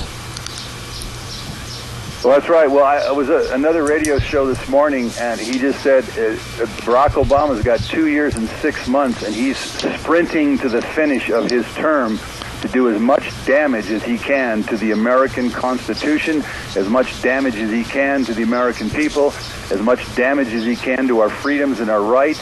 And we're literally, since no one is going to stand up and bring an article of impeachment against him, we, the American people, will continue to be the victims, and more of us, as time passes, will become more aware of exactly how fast this thing is moving across our country, as millions upon millions of these immigrants are taking into and overwhelming our school systems and overwhelming our medical systems, and you're going to see more fallout as it goes. And I don't care. Nothing and anyone in Idaho is safe from this thing, and no one in Montana or Wyoming or literally Washington or Oregon, the same thing. It is going to affect each and every one of us at some point. Absolutely. Whether financially, whether linguistically, culturally, sociologically, and certainly medically, it's going to affect you, the American taxpayer of Idaho and every state in the Union. And this man that I'm talking to, Frosty Woldridge, has told you on this program for 5 or 6 years or more about this problem that's going to be exacerbated in this country and get worse, and everybody kind of poo-pooed it. Now it's coming to fruition as we speak, and that's what's so scary. I know that you don't want to be hailed as a prophet, but you told people, you warned people that this is going to happen, and now they can't see the forest because one tree's in the way. That's correct. And, you know, I'm certainly not a prophet or anything like that. I'm a numbers guy. I'm a math and science teacher. I'm a world traveler. I've already seen this thing in other countries around the world, and this thing is now really gripping humanity. And again, the facts are out right now. There will be in the next 10 years 50 to 100 million refugees from the third world looking for a place to land. They are starving. They are hungry. They are desperate. They are fleeing all sorts of everything, whether it's violence or lack of food or lack of water, and they are landing on first world countries. And as long as the American people or the Canadian people or the European people or the Australian people continue to allow it to happen, the line never ends. We are going to see 100 million more immigrants into our country within the next 3 decades, legally. That doesn't even consider the illegals. The legal ones, 100 million. All right, I tell you what, I've only got a minute left. I'm over my segment, but I want to take this phone call. Caller, fast, real fast, go. Yeah, good morning, Zeb. I think the key to this whole situation would be to get all the veterans together in this country, especially the ones that came back from Afghanistan and there. They provided freedom, or try to provide freedom for these foreign countries. And here we are providing freedom for these people to invade our country. Absolutely well stated. Frosty, a response real fast, please. Well, he's right on. Here we are guarding borders across the globe. We've stood strong in the DMZ of South Korea for over 50 years at billions and trillions in cost. We've stood strong on the borders of every other country to save them from invasion and tyranny, and yet our own president is inviting the same tyranny, invasion, and complicit with the Congress, folks. Absolutely. Congress is not sitting around doing anything about this, and we are now really seeing the fruition of all this. And again, as I say in my piece at newswithviews.com, strength to your sword arm. It's going to get worse. Yes, it is. Frosty, I'm so sorry we had problems earlier with the phone, but so grateful that we managed to get you through. Thanks again. Talk to you next Monday. God bless, my friend. Thanks so much. God bless everyone. Thank you. Frosty Woldridge, Golden, Colorado. And we're going to have the report from the Alliance Defending Freedom in just a moment. Stay tuned for that. Don't forget, too, our friends at Let's Ride. You better believe it, Highway 24 between Rupert and Burley. Oh, my goodness, with the summer hours open Monday through Saturday, 9 to 6. They've got all the ATVs over there, just a showroom chock full of them. Oh, my, yes, including the Can-Am side-by-side. Rebates and great financing. They've got dirt bikes, street bikes. They've got it all, and a service department that can fix anything. Please take my word for it. You'll find all the accessories, everything right there at Let's Ride, where the fun is sold. Highway 24 between Rupert and Burley. You stop in and see those great folks today. Real quick, too, don't forget Silver State Stampede this week, Elko, Nevada, Elko County Fairgrounds. Starts on Thursday night with a great big kickoff party, and I mean, they know how to put on a kickoff party. Old West Bronc riding, tri-tip dinner, Western Trade Show. Woohoo, it's fun. You're going to love it at Elko, Nevada. Then Friday and Saturday night PRCA rodeo action.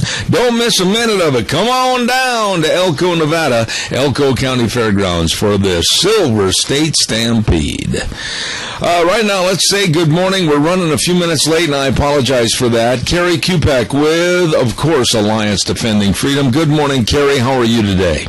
The number you got, well, I'm continually getting a busy signal. I can't get through. Oh, dear. And I do not have a backup afforded me. Actually, I've got a different number for Carrie, so I will call that one. Okay, well, I appreciate it. I'm sorry, but that is out of my control.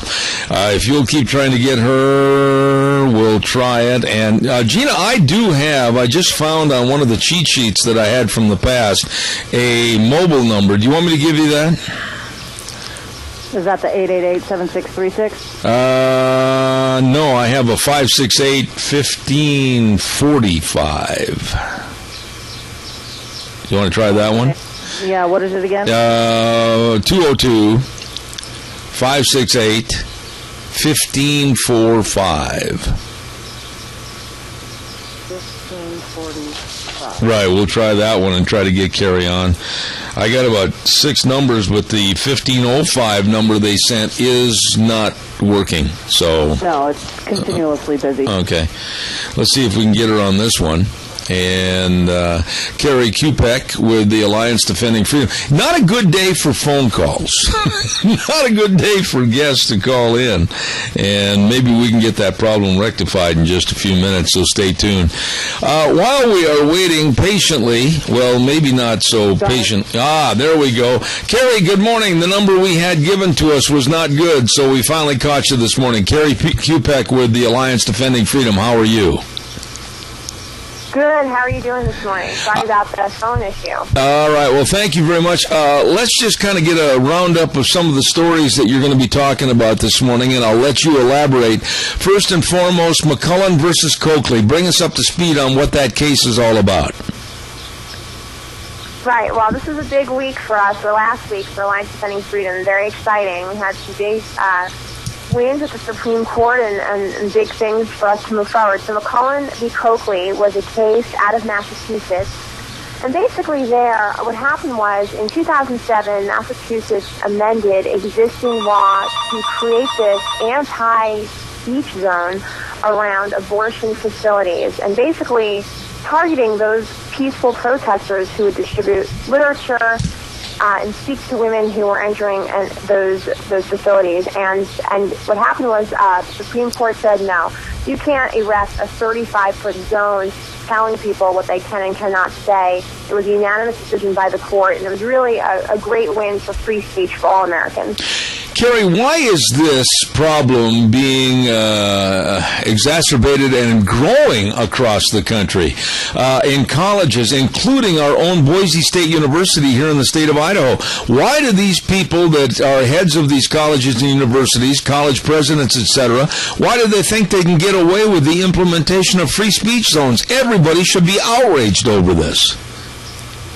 I completely agree, Zeb, and I'm not quite sure why this is the case, especially lately. I mean, colleges and universities like Boise State are, supposed to be the marketplace of ideas. I mean, that's why people go to colleges and universities in the first place, to debate, to engage, to learn. I mean, these are the places where some of the greatest movements and ideas in history have been birthed, thanks to people being able to freely speak with each other. Same goes for public sidewalks, like in McCullen, with this, sidewalk outside of abortion facilities. In fact, the Supreme Court said as much. They said, hey, look, these sidewalks are really key to the American way of conversing. I mean, this is where people exchange ideas. This is where people talk about the big things that are going on. the government should not be allowed to come in and say, you can say something here, but you can't. I mean, that completely undermines the First Amendment and really completely undermines the entire reason this country was created in the first place. Carrie, pardon my naivete, but I think that each and every person that is threatened by a Gestapo-like tactic, whether it's at a university or whether it's downtown, USA, wherever, is threatened by an arrest and or jailing over not going to a so-called free speech zone should file litigation, and there should be lawsuits coming out the ears, because this is absolutely not America. And I, for one, I think each and every person that's been threatened and or harassed or arrested should file a lawsuit and go after them. Yeah, and, these, anti-speech zones, like you said, completely un-American, completely unconstitutional, and Alliance Defending Freedom right now is currently looking into other laws and ordinances that do exactly what you say, and we're prepared to litigate those because, like you said, free speech is for everyone. This is a fundamental freedom that we all cherish and love, and we should, because it's really crucial to our existence and moving forward as a nation. I was so happy, and I'll underline that word happy, that the Supreme Court voted in favor of Conestoga Wood Products and Hobby Lobby, and I almost did a little Irish jig in my living room because it was a great slap in the face to the Obama administration and Obamacare. I'll let you elaborate, please. Yes, we were thrilled, and we're just so, we're so thankful, and we're thankful, for our clients as well, because they really took a stand. It wasn't just about their businesses, but even the Hahn family who owns Conestoga Wood, they said they did this for all Americans, and they mean it. Having met them, these people are as sincere as you can possibly get. And it was a great decision because, as I said before, and we've discussed, all Americans should be free to work and operate according to their conscience and their faith, and that's what this decision was about. No one should be forced to provide something against their conscience, especially something as life terminating as these abortifacients that were at issue in this particular case. So the Supreme Court agreed and said that just because you go to work on Monday morning doesn't mean that you have to shed your religious belief at the door. I mean, that's ridiculous. That the Obamacare abortion pill mandate really burdens the rights of a family business to operate according to their beliefs. And so this is really a great victory, not just for the Hans and not just for the Greens, but really for all Americans. Let me ask you this, though. I'm always concerned, I'm always worried that somehow in the not-too-distant future somebody is going to squirm out from underneath a rock and they're going to try to re-implement this again, possibly when a new Supreme Court takes over a more liberal Supreme Court. What's your concern?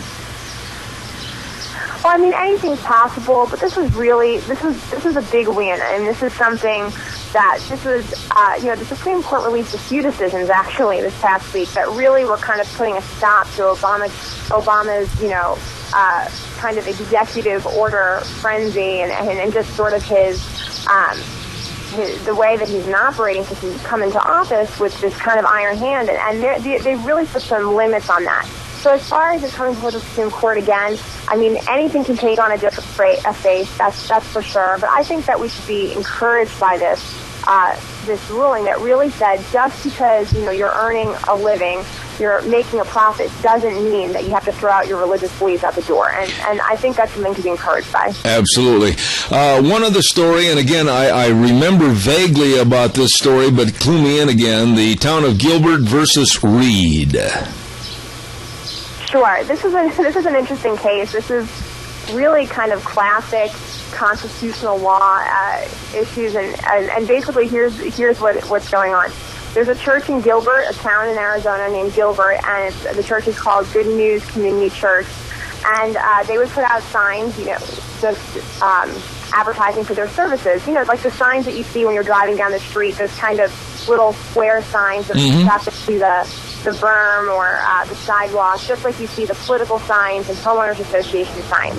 Well, the town put severe limits on these signs. So, for instance, I need to break this down because it just It just seems so ridiculous. So, for instance, political signs in the town of Gilbert can be up to 32 square feet.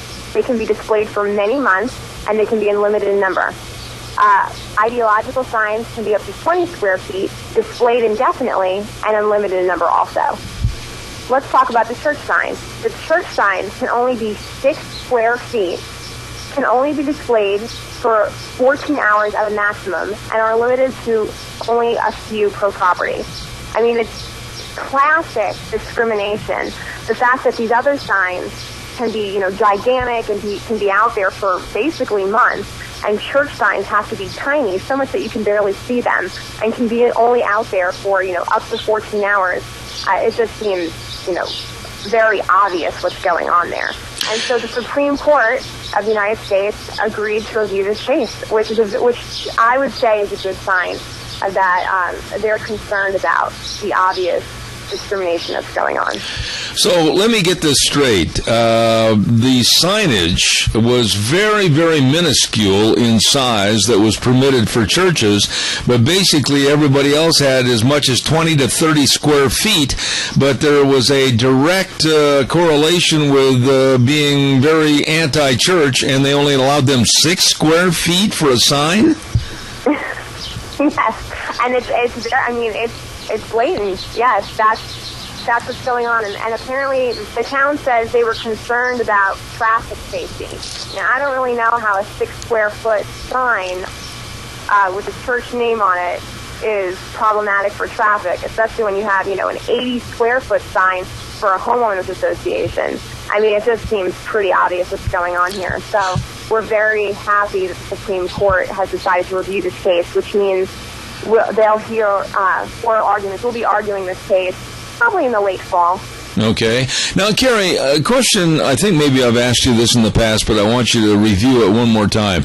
I have said on this program, not necessarily on this segment, but on my show in general, I honestly, with all the different stories I have crossing my desk every single day, I believe with all my heart that there is definitely a liberal war on Christianity. How would you respond to that? Yeah, it's really a shame that there seems to be these attacks on Christians and churches in our country, especially something like a church sign, for instance, just to, talk about with the case I was just discussing. Churches are good for communities. I mean, they bring stability. They often do great community programs. They bring vibrancy. They bring a place where people can feel safe and call home and give people a sense of purpose. These are things that we want to promote, or certainly not, trample on. And so when we see these attacks on something like this, or on the freedom for people to live and work according to their faith and conscience, yeah, it is concerning. And just from a common sense perspective, you have to ask, why would you want to attack people who, want more freedom of speech, who want freedom of conscience, who want freedom of religion? I mean, this is something that we want to, encourage and embrace, not undermine. So, absolutely. Speak to what your question is. Yeah, it seems to be the case, and it's really unfortunate, not just for Christians, but for people of all faiths. Absolutely. I just want to say thank you so much, Carrie Kupek with the Alliance Defending Freedom. Real quick, how can everybody follow the different stories and court decisions? Tell us about ADF, Alliance Defending Freedom. Sure. Alliance Defending Freedom is a nonprofit organization dedicated to advocating for the rights of people to freely live out their faith. And you can check us out at alliancedefendingfreedom.org. Or if you want a little bit more in-depth coverage on the cases, and you can look at the legal documents, and you can look at some analysis pieces, check us out at adfmedia.org. All right. Carrie, God bless, and I mean that, and we'll talk to you again real soon. Thanks for all your effort. We appreciate it. Great. Thanks so much, Jeff. All right, take care. I tell you what, it's refreshing to win some of these cases away from the liberals and watching the liberals grovel in the dirt and just thrash around in the gravel, tearing their hair out, going, we lost. I think it's great. It's time for the weather, and the weather is sponsored this hour by Sportsman's Warehouse, 1940 Bridgeview Boulevard in Twin Falls. Oh my goodness, the great indoors for those who love the great outdoors. They've got everything in there. I love going in that store. Hunting and fishing, archery, camping, boating, ATV accessories, knives, tools, guns, ammo. They've got it all, and it's set up so that it's so interesting and fun to shop in there. You're going to love it. Quality gear always gives you the edge you need to perform well and enjoy the journey in the great outdoors at Sportsman's Warehouse, 1940 Bridgeview Boulevard, that is, in Twin Falls, 737-9900. Here now, Michael Rogers weather.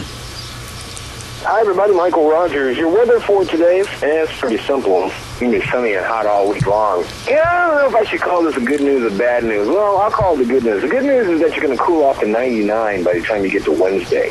So what's the bad news? Well, it really isn't, but you're going to be triple digits for today and also for tomorrow. Look for $1.02 today. Wouldn't be surprised if you hit $1.03. But other than that, triple digits for today and tomorrow. Overnight lows are going to be rather comfortable and warm. You'll cool off on Wednesday, and you'll pick right back up where you left off on Thursday, Friday, Saturday. Enjoy the weather. So what weather you got? Thank you very much, Michael. Brought to you by Sportsman's Warehouse, 1940 Bridgeview Boulevard in Twin Falls. Gina, were you the valedictorian of your class? No. Did you want to be? No. Did you have animosity against the person that was? No, She was a sweet little girl. Can I get something other than just a no? I don't know where this conversation is going. Well, it's very simple. It's very simple. It is unbelievable to me, but there is a concentrated effort at many, many schools across the United States to not have a valedictorian of a graduating class, and the reason is, they might hurt somebody's feelings. Oh, that's dumb. I mean, if somebody deserves the honor, give them the honor because they worked hard for it. Yeah, but you see, there's the point. Therein lies the problem. The liberals in our society right now are saying that by having a valedictorian stand up there, that is a sign of single achievement over everybody else, and that's promoting self over everyone, and they're against it, and they are stopping valedictorians at various graduating high school classes. So basically, they're trying to enact socialism where everybody's the same. Bingo! They want to have everybody get all the blue ribbon attitude, and it's absolutely revolting to me. It's killing the values of hard work and achievement. I think you'd agree with me on that, which America has founded itself upon and has endured upon and has thrived upon. But the idiotic, absolutely destitute of any gray matter between the ears liberal movement wants to see valedictorians go by the wayside. I honestly think, honor those students that work hard for those achievements because they're the ones that dedicated the time to do their homework. They're the ones that actually delved themselves into the books and wanted to make sure that every assignment was turned in, and they gave their best effort to it. So those students need to be honored, and if they deserve to be valedictorian, by all means, give it to them because they are the ones that are achieving in the classroom. Well, and not only that, but I think it is I remember the valedictorian of our class. And this particular person was absolutely a community achiever. This person was involved in helping the needy. This person was involved in helping put together student-led charities to where we could help, whether it was the March of Dimes, the Cancer Foundation, whatever it might be. And they are leaders that are going to go forth in the community to help the communities grow and thrive. And that is what is the bone of contention from the liberals. They don't want that at all. Yeah, why though? I don't understand. We're all a flock of sheep in their eyes. They don't want anybody to achieve. They don't want anybody to excel. Everybody's the same to them. You've seen it. It's the blue ribbon attitude. Everybody's a winner. No, they're not. I mean, yeah, and you're not going to get a disagreement out of me. I really don't think that the everybody deserves a blue ribbon kind of attitude is going to help us in any way, shape, or form. We need that competition. We need that to instill the drive into our children to say, hey, you know what? If you want to get out there and if you want to be a winner, and if you really want that blue ribbon, then you're going to get out there and you're going to try your hardest. Well, you've got to. It's going to always be working harder than you. You've got a 7-year-old son. Yes. And you have probably only about 10 years left of influence over his life. Yeah. Okay? Now, do you want him to just follow his peers? Maybe the rest of his peers at school want to just make not more than minimum wage, and they don't want to do anything more than flip burgers, or they don't want to do anything more than sweep up factories at midnight to 6. Maybe they don't want to do anything, and that rubs off on him. You want better for your son, don't you? Absolutely. I want him to excel in whatever that he does, and eventually he's going to have to be supporting Mom, so he better be successful. That's why well, there's nothing wrong with what you said, but the point is the liberals in our society are against achievement. They're against excellence. They're against anybody that goes for the stars. Achievers, is this because they weren't achievers and they feel, they have this, I'm still feeling sorry for myself? I agree with that. I agree with that. There's a lot of jealousy there. I agree with that. It's why I don't understand why they don't want. Okay, so maybe these liberals, they have kids themselves, and so why wouldn't they want their kids to achieve and to excel and to be successful within their lives, unless they are just telling their kids, oh, well, honey, I wasn't an overachiever, when I was growing up, so it's okay that you don't. Yeah, but you know something? It all goes back to the soccer and Little League moms and dads' attitude of give them all a ribbon. No.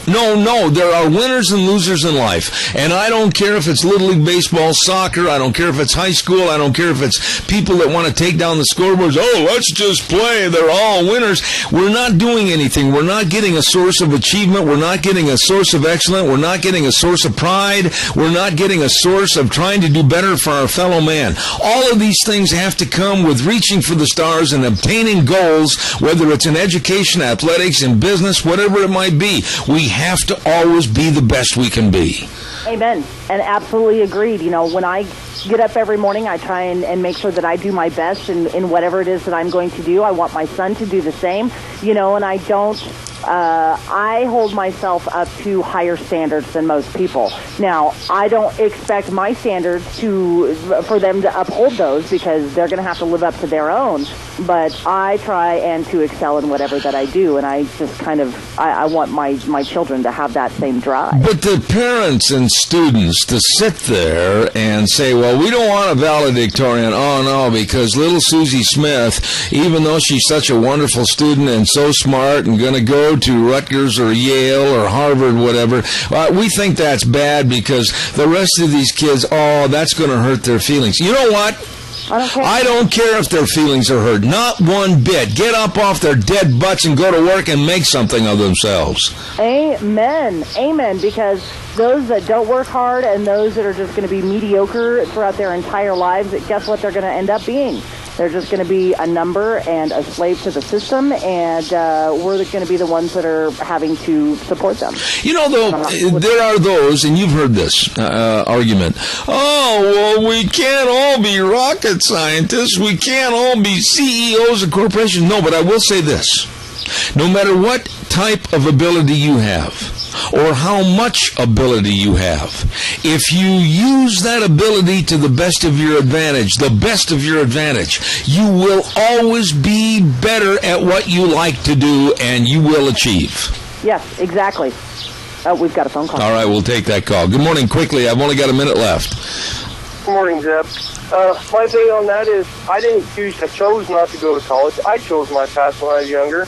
And I might not have graduated the highest in my high school class, but you know what? I'm happy doing what I'm doing. I'm dang proud of it. There you go. No problem with it. They chose their own path. There you go. I appreciate that. I am so sick of these people saying that they're jealous primarily because somebody else achieves. Thank you very much. Appreciate that.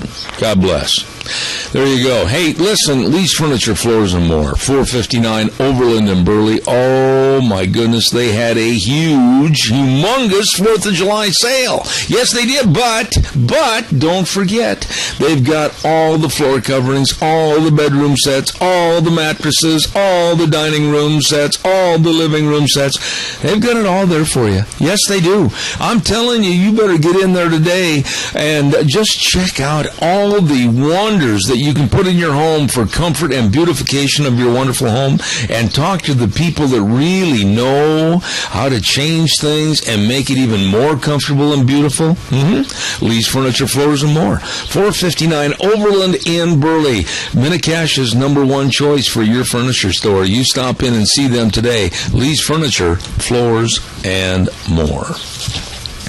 Also want to remind you that the Chadwick Sports Grill, oh, what a great place to eat. Oh, my goodness. Look out. We're going to run today's special. Hold on. Breaded chicken with creamy Dijon sauce with choice of potato and vegetables and super salad for just $8.95. Let me say that again. It sounds so good and rich and tasty. Breaded chicken with creamy Dijon sauce. That's on the menu today at the Chadwick Sports Grill, 139 West Main in Burley. You stop in, you're going to love the location, you're going to love the environment, you're going to love the people, and the great menu at the Chadwick Sports Grill, 139 West Main in Burley. Now, we're going to take a break for a few minutes, and when we come back, we're going to have a very, very interesting, and don't miss this, report from Norm Simanko, Director of the Idaho Water Users Association, and we're going to talk about the EPA and how they're trying to regulate everything in this country, even puddles of water in your backyard. Norm's going to be on the phone with us. Don't go away. That's coming up at 10:06. I'll be right back.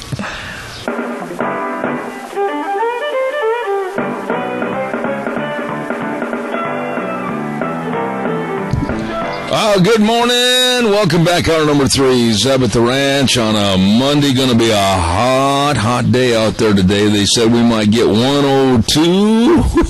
That's a little warm. Hey, don't forget on Thursdays, of course, we have Cassia County School Days, and we'd like to say thank you to our sponsors of that event.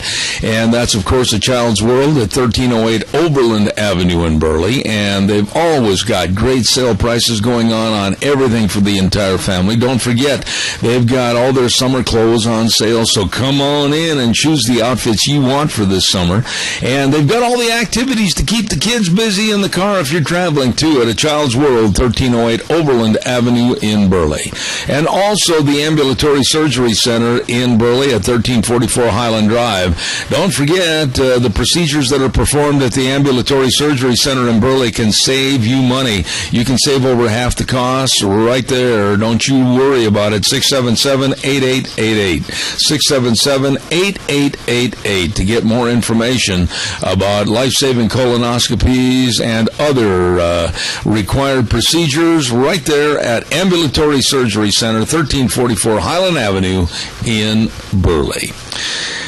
Dear friend that I haven't had a chance to talk to for quite some time, and I'm looking forward to his remarks because nobody knows more about water, nobody knows more about people and entities that want to take away our water than Idaho Water Users Association Director, and that's Mr. Norm Simanko. Good morning, Norm. How are you? Good morning, Zeb. How are you? Norm, I want to get right to this because I'm sure we got a lot of ground to cover this hour. I don't think that most people in this country, most people in this state, most people in the municipalities and rural areas understand how severe the EPA is and what they're trying to do to take literally away our water. And it might even involve a little pond out and back for the fish. How dangerous is the EPA right now? Zeb, it wasn't very long ago that Congressman Simpson from Idaho said that the most dangerous agency in the federal government today is EPA, and that's pretty much spot on. And I've got to start by telling you, Zeb, if your listeners aren't aware, if you're not aware, the onslaught of regulations from EPA and other agencies, from this administration in general, is incredible. We just focus on water. But there's so many other regulations that are out there. But you look at the Clean Water Act, you look at the Waters of the United States rule, you look at what the FDA is doing with the produce rule and trying to make sure that certain E. coli levels not exceeded in irrigation water. The list goes on and on. There literally is not time to sit down and read all these hundreds of pages of proposed regulations, to digest them, to get out in the field and interpret how they're going to apply, what the impacts are going to be economically, and put together meaningful comment and then hope that the agency is actually going to take those comments into account. And in the back of all of it are the environmental groups waiting to litigate. In some cases, they're not even waiting to litigate. With the Food Safety Modernization Act rules, the produce rule, they've already brought lawsuits saying, FDA, you're not doing this fast enough. And so it's an incredible onslaught. And fortunately, we've gotten some extensions. With the FDA rule, we've gotten a reprieve in terms of them saying we're going to do a new revised rule, and that'll be sometime any day, actually. They're supposed to have it out June 30th. So another comment review period on the Waters of the United States rule from EPA. The comment period's been extended from July 21st now till October 20th. Just a reprieve, more time to try to put together meaningful comments. They're coming. These regulations are coming. Norm, pardon my naivete on this, but I've read a lot about the EPA. I've read a lot about their insidious movement. How did they get that much power by an organization that was never appointed by Congress? I mean, it seems to me almost like a mafia or Gestapo type takeover of power that nobody really granted them. Well, this is really interesting, Zeb. You did get EPA reined in a little bit by the U.S. Supreme Court, and this is what they are trying to address, EPA, trying to wind the clock back to a time before the Supreme Court opinion so they can regulate what they think they have or should have the power to regulate. And I'll just give you an example. Back in 2001, the decision by the U.S. Supreme Court was the so-called SWANK decision, Solid Waste Agency of Northern Cook County, and the issue there was, can EPA regulate something as water simply because a migratory bird flies from one place to another? And the court said, no, that's not a sufficient basis for you to regulate something as a waters of the United States. And then another opinion in 2006 in the Rapanos case, these isolated waters that may be connected to ditches and eventually wind their way to navigable water, a geographic, what we would all call a river. The court said there has to be either a permanent, relatively permanent flowing body of water under the Scalia test, or at least some significant nexus, chemically, biologically, between the isolated water and the river. And what EPA has done in response to those decisions now under a new administration, under the Obama administration, is say, we're going to determine categorically that certain kinds of waters meet that test, that they're significantly connected to the river. And so whether you're a ditch, whether you're a pond, whatever it might be, if you meet the test that they've set forth in this rule, they're not going to look at it case by case. They are going to categorically say that you are a jurisdictional water, that you have to meet the requirements of EPA. And they're adopting this rule, and then they hope that the court will defer to their interpretation of it. And that's where they get a lot of their power from, is if they adopt a regulation, and they hope the courts will defer to their judgment, and then the Congress is not able to, unfortunately, through a majority, do anything to fix it. We've been trying to fix this issue with use of aquatic herbicides in canals. Over two-thirds of the Congress supports it, but we can't get it through because in the Senate, Barbara Boxer and Harry Reid won't let it go to a vote. So that's a lot of the way they get their power, is they adopt a rule, they hope courts defer to it, and then Congress doesn't do anything to fix it when there's a problem. You have always been a straight shooter on this program ever since I've known you, and you tell it like it is. On a scale of 1 to 10, as far as agriculture being in jeopardy, not only here, but in the San Joaquin Valley in California, whether it's Oregon, Washington, whatever, how concerned are you about the EPA and their highfalutin ways trying to shut down even American agriculture?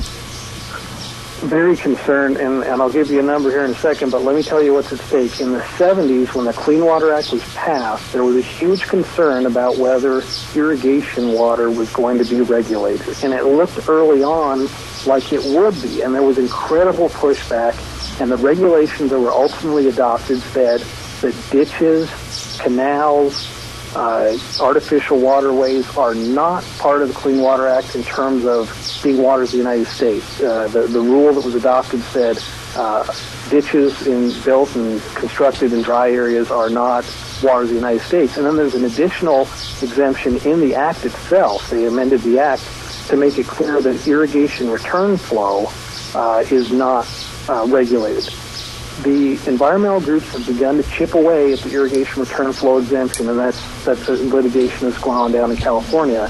If EPA weakens the interpretation and says that canals and ditches are now waters of the United States unless they meet some very narrow defined exemption, which environmental groups are going to try to drive a truck through, then it becomes a 9 or a 10 on the Richter scale for us, because if irrigation ditches and canals get treated as waters of the United States, they're subject to every single part of the Clean Water Act. That means DEQ coming out and looking at every single canal and ditch to see if it's meeting water quality standards. If they aren't, then you have to develop cleanup plans on every canal and ditch, so-called TMDLs, total maximum daily loads. Any activities that occur on the canals are subject to permitting activity by EPA. So, instead of those regulations applying where they should in the rivers and making sure that the water that's returned, that's in the river is clean, now all of a sudden every ditch and every canal is looked at as if it is its own individual river. And you can imagine the chaos that will ensue to water delivery providers, to farmers, to landowners, if everything they do relative to a canal is treated as if they are adjacent to a river. I was being facetious a couple of days ago when I made this statement, but now I'm not so sure that it's not going to come to fruition. I was being facetious and said one morning that if little Johnny wants to build a little pond in the backyard and float his little plastic boat, it may be soon illegal, and it sounds like that might happen. Well, the first issue is going to be whether or not something's the waters of the U.S., and it's much broader than it used to be. And, the example is pretty ridiculous, but some of the things we're dealing with, he told me 15 or 20 years ago that products that were licensed by EPA, that were approved, that had been tested, had been found to be safe in the environment to be used to take care of weeds so that people can recreate in lakes, so that people can use irrigation water to grow crops and provide food and fiber to the nation and the world, that those products would be deemed to be a point source discharge of a pollutant to the waters of the United States. That has now been found by the Sixth Circuit Court of Appeals for the whole nation. That's the issue that I talked to, that Congress has at least 2/3 that would vote to fix that, but Harry Reid and Barbara Boxer won't let it happen. Those were ridiculous examples 15 or 20 years ago, but now that's the law. We have to have a permit. We have to operate under a permit from EPA to use something that's already been approved by EPA under a different act. So your example may sound ridiculous today, but who knows 15 or 20 years from now, as these litigating environmental groups get a hold of these things and drive them in the courts, who knows what kind of ridiculous ruling we'll get someday. You brought up an excellent point there I'd like you to kind of go a little further on. I hadn't thought about it, but the recreation industry, the boating industry, and everything else using the lakes and the waterways, and I even read a report last week on Thursday, prior to the 4th of July, that there are environmental groups right now that are trying to stop fireworks across the board in the United States because they claim, quote unquote, it might be hazardous to the water. This is really serious, isn't it? Yeah, Zeb, right now we're focusing on one part of the equation, which is what are the regulated waters? What are the waters of the United States? But there are some waterways that obviously are regulated, rivers. And the act was passed to make sure that we don't have these discharges going in the river that are going to pollute it to the point that you can't use it for the beneficial uses. And everybody understands that. So does a firework flying in the air and landing in the water constitute a pollutant? These are the kinds of ridiculous, and I'm not familiar with that case, because to me it's hypothetical, but, a car driving over a bridge and the exhaust going down into the culvert, into the water, is that a point source discharge? These are ridiculous examples, but again, with the kinds of things that they've argued, there is live litigation going on now where coal falling incidentally out of shipments, train shipments into the Columbia River, that would be deemed a discharge of a pollutant into a water of the United States. The argument with our irrigation water now is these huge drains that were cut to drain our lands to make sure that they stayed viable so they didn't become soured and spoiled. But these drains that were built, part of the irrigation projects that Congress clearly had in mind when they passed the exemption for irrigation return flows, the environmentalists are arguing that those aren't really irrigation return flows because they're capturing groundwater, and the groundwater has certain chemical constituents in it, selenium and other things, and so that's really a pollutant now getting into the water. And so they're trying to eat away and inviting the court to eat away at and make policy decisions that Congress already made. And you can argue the policy on both sides, but it came down on the side of we're not going to regulate irrigated return flow the same as a pipe from a factory. They're inviting the courts to make these decisions, and predictably, some of these courts are tempted and make decisions. Yeah, you know what? I think that is a pollutant. I think that is outside the exemption. I'm going to construe the exemption narrowly, and I'm going to find that this is polluted water, and now you're going to be treated as a point source. So the firework example is but one of many, and the litigating environmental groups you have to give them credit, they're good at this. They look for technicalities, they look for arguments that they can make, and then, at the end of the day, when the litigation is done, they go to the federal government and say, well, now you need to pay our attorney's fees because we won this case, and they enter into a stipulation and they get their hundreds or thousands or $1 million worth of attorney's fees. We see it all the time in the salmon litigation and any other number of cases, and there's been documented in hearings in Congress where they run this machine so that they get all their attorney's fees paid. And basically, when it comes right down to it, they're after one 7-letter word, and that's control, and a 5-letter word, money. Isn't that true? Control, yeah, money is the vehicle to control. I totally agree with you, Zeb. I've been saying it as long as I've been involved in policy and in water work is the litigating environmental groups in particular want to control everything.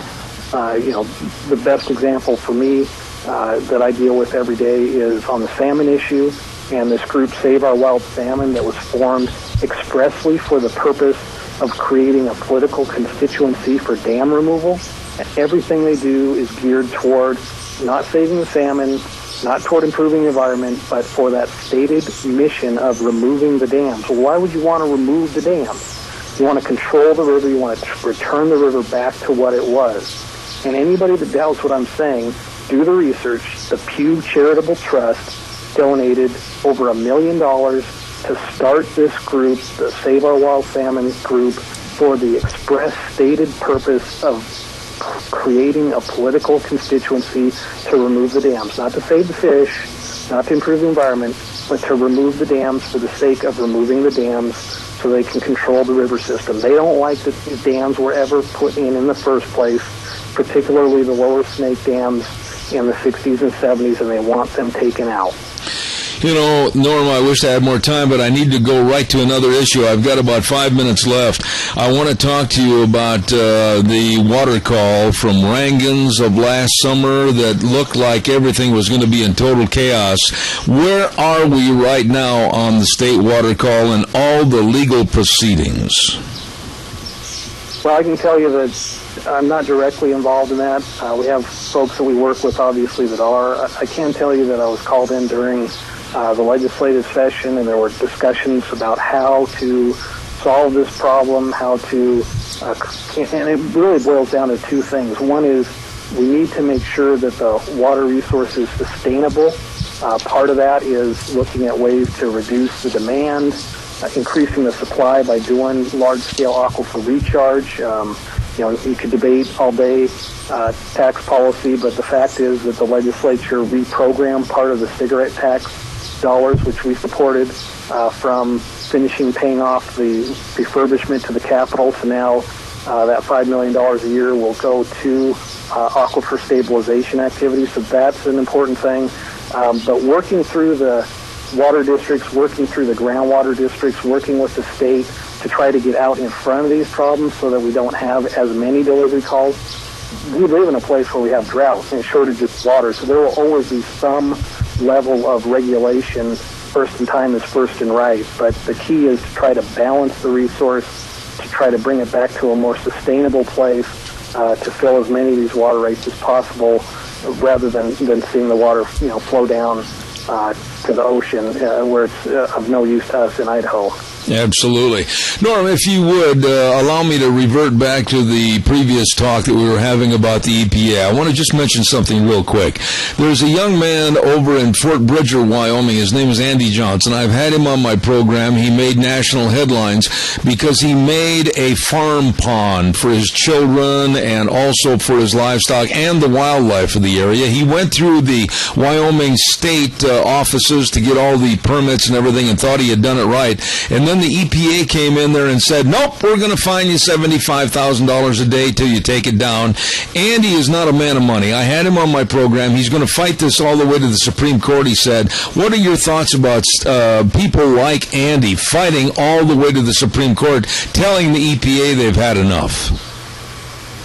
Well, that's what we saw the Sacketts do up in North Idaho. Yes. And they have the assistance of the Pacific Legal Foundation, which is one of those public trust organizations on the more conservative side of things. And I don't know if your friend has reached out to Pacific Legal Foundation or to its sister organization, Mountain States Legal Foundation, but that's what Sacketts did, and of course they were successful ultimately in the U.S. Supreme Court in getting that decision. So I guess I would, without knowing really anything about the case, I would advocate that he contact those folks if he hasn't already. But everybody's got the right to have their day in court, and I don't see why this would be any different. It doesn't sound good, Mr. Semenko, about what's happening in this country with federal takeovers and kind of a Gestapo attitude, especially on water, that may very well affect our agricultural programs. Nobody knows this better than you.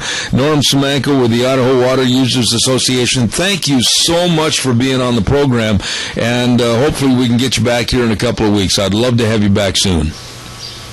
Thank you, Zeb. Anything we can do to help protect our $8 billion agricultural industry and the families and communities, we're here to help. So thank you, and anytime I can be on the program, just let me know. I appreciate it. Norm Semenko, a dear friend, thank you so much. That man knows all about water and the different issues, and I'm blessed to have him on this program. Norm Semenko, Idaho Water Users Association. Thank you. Here's a related subject, Harris Plumbing MG. That's right, Harris Plumbing MG for all your plumbing service needs. Yes, the next generation of plumbers right there with Nathan Harris. This man is so good. His staff is so good. One call does it all. That's right. That's all. 431-8633. Excellent service. I mean that because they've served us over here, and reliable, responsible, professional. I'm very, very impressed. You will be too. Harris Plumbing NG for all your plumbing service needs. 431-8633. And by the way, before we turn it back over to Gina for a few minutes, sugar bee growers, may I have your attention, please? Introducing Preaxor from BASF, the newest form of chemistry for your sugar beets to fight disease and potentially increase yield and sugar content for your sugar beets. Preaxor contains headline and a new compound called Xemium that also provides excellent control of powdery mildew. Like I said a minute ago, with an application of BASF's Preaxor 45 to 60 days prior to harvest, you have the potential of higher yields and more sugar content in your sugar beets. Contact your local Ag Chem supplier today. That's right. Or call my friend BASF Ron Ellis, 431-6776. Or Tim Perry at 844-0682. BASF's Preaxor for your better sugar beets. We are going to take a small break right now for a couple of minutes and be back with more Zeb at the Ranch. Don't you go away. And now Now, back to Zeb at the Ranch on AM 1230 KBAR. To reach Zeb, call 436-2244 or toll free 1-866-927-4587. And now, here is Zeb Bell. In a way, I kind of resembled the Roadrunner from the cartoon show a moment ago when I started to get up from my chair and leave the room, and all of a sudden they said, "That's it," and I turned around and whoop, whoop, whoop, and back we came. Here we are sitting in our chair.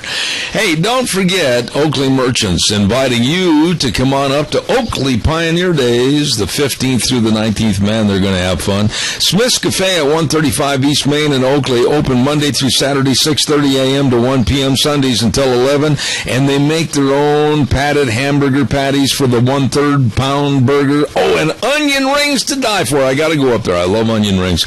And on Saturday, July 29th, they're going to be having a great big Dutch oven dinner from 5 to 9 p.m. at the cafe. Woohoo! Boy, that sounds good. Smith's Cafe in Oakley, along with Oakley Valley Stone, 204 West Main Street in Oakley, 862-3450. Wishing the people of Oakley a very happy 127-year anniversary. And if you're looking for stone for a new fireplace, headstone for a loved one, landscaping, whatever, look no further than Oakley Stone in Oakley. Really good folks helping you to promote Oakley Pioneer Days. Better believe it. Let's go to the phone line right now. And I have with me the president of the Institute of Energy Research, Mr. Tom Pyle. Good morning, Tom. How are you? Apparently we lost him, so I'm going to have to try and get him back on the line. Oh, okay. Well, the lost might be found, so we'll try to get him back on the air. Stand by for that. Tom Pyle with IER, and we're going to talk about energy prices and how high is up. I mean, my goodness sakes, we've got a wide variance as to what the prices are, and there's talk that we might see $1 or $1.50 a gallon increase thanks to the Obama administration, thanks to a lack of Keystone, etc. And that's why we wanted to get Tom with us on the air this morning. And Gina's got him back. Scared me when she said that. Good morning again, President of the Institute of Energy Research, Tom Pyle. How you doing, Tom? Just fine. Sorry for that false start there, Zeb. Oh, that's all right. I've seen some good racehorses have to go back to the gate, too, so not a problem. Tom, what in the world energy prices are like Obama wanted? They're going through the roof. We're seeing higher costs at the pump, and we've been threatened that we might see at least another 50 cents to $1 possibly through the heavy driving time this summer. Give us your synopsis with the IER. What's happening? Well, you know, we have a classic case of a president who has an ideological agenda that is to increase at all costs the cost of fossil fuel, coal, oil, and natural gas. And we are doing a lot of drilling in this country in spite of the president on private and state lands, but our production on federal lands is at a historic low. Has continuously fallen under this administration, and we're at the point now where we are going to run very shortly here into a situation where if we don't get new policies and get the federal lands working again, we'll quickly lose our number one producer status that we just gained. All right. Pretty much what it comes down to. Tom, let's talk a little bit about some of the, I'll call them kind of grease pigs that are in this administration. One being the Keystone Pipeline. Is Obama eventually going to give the okay to this, or is he going to listen to the likes of hypocrite Tom Stiers? What's going to happen here? Well, he's on the Steyer bandwagon on this one, and will continue to be. One thing could shake it loose between now and when he leaves office, which, by the way, we count down here by the minute. We could take the Republicans could take the Senate. I meant the Republicans, not me. If they do that, then the president will be hard-pressed not to approve Keystone, because he'll have to veto legislation more than likely that will approve the pipeline. And I don't think he wants to do that, because this pipeline has universal, across the board, all ideologies, all parties, all ethnicities, all income classes. It is a popular thing, this pipeline, and yet, like you said, he is caving to some narrow ideological extremists on this issue. Yeah, but Tom, let's just be real blunt here. Are we really being governed by the laws of Congress, the Senate and the House, and administered by the President, or are we being led like an ox to slaughter by environmentalists? Who's really running this country right now? Well, right now the President has chosen not to uphold his oath and has really rather declared himself king. And it's not just in energy, it's across the board, as you know. And so you're right. I mean, what he says goes. He has dumped billions of taxpayer dollars down the drain for his green dreams, his renewable energy schemes.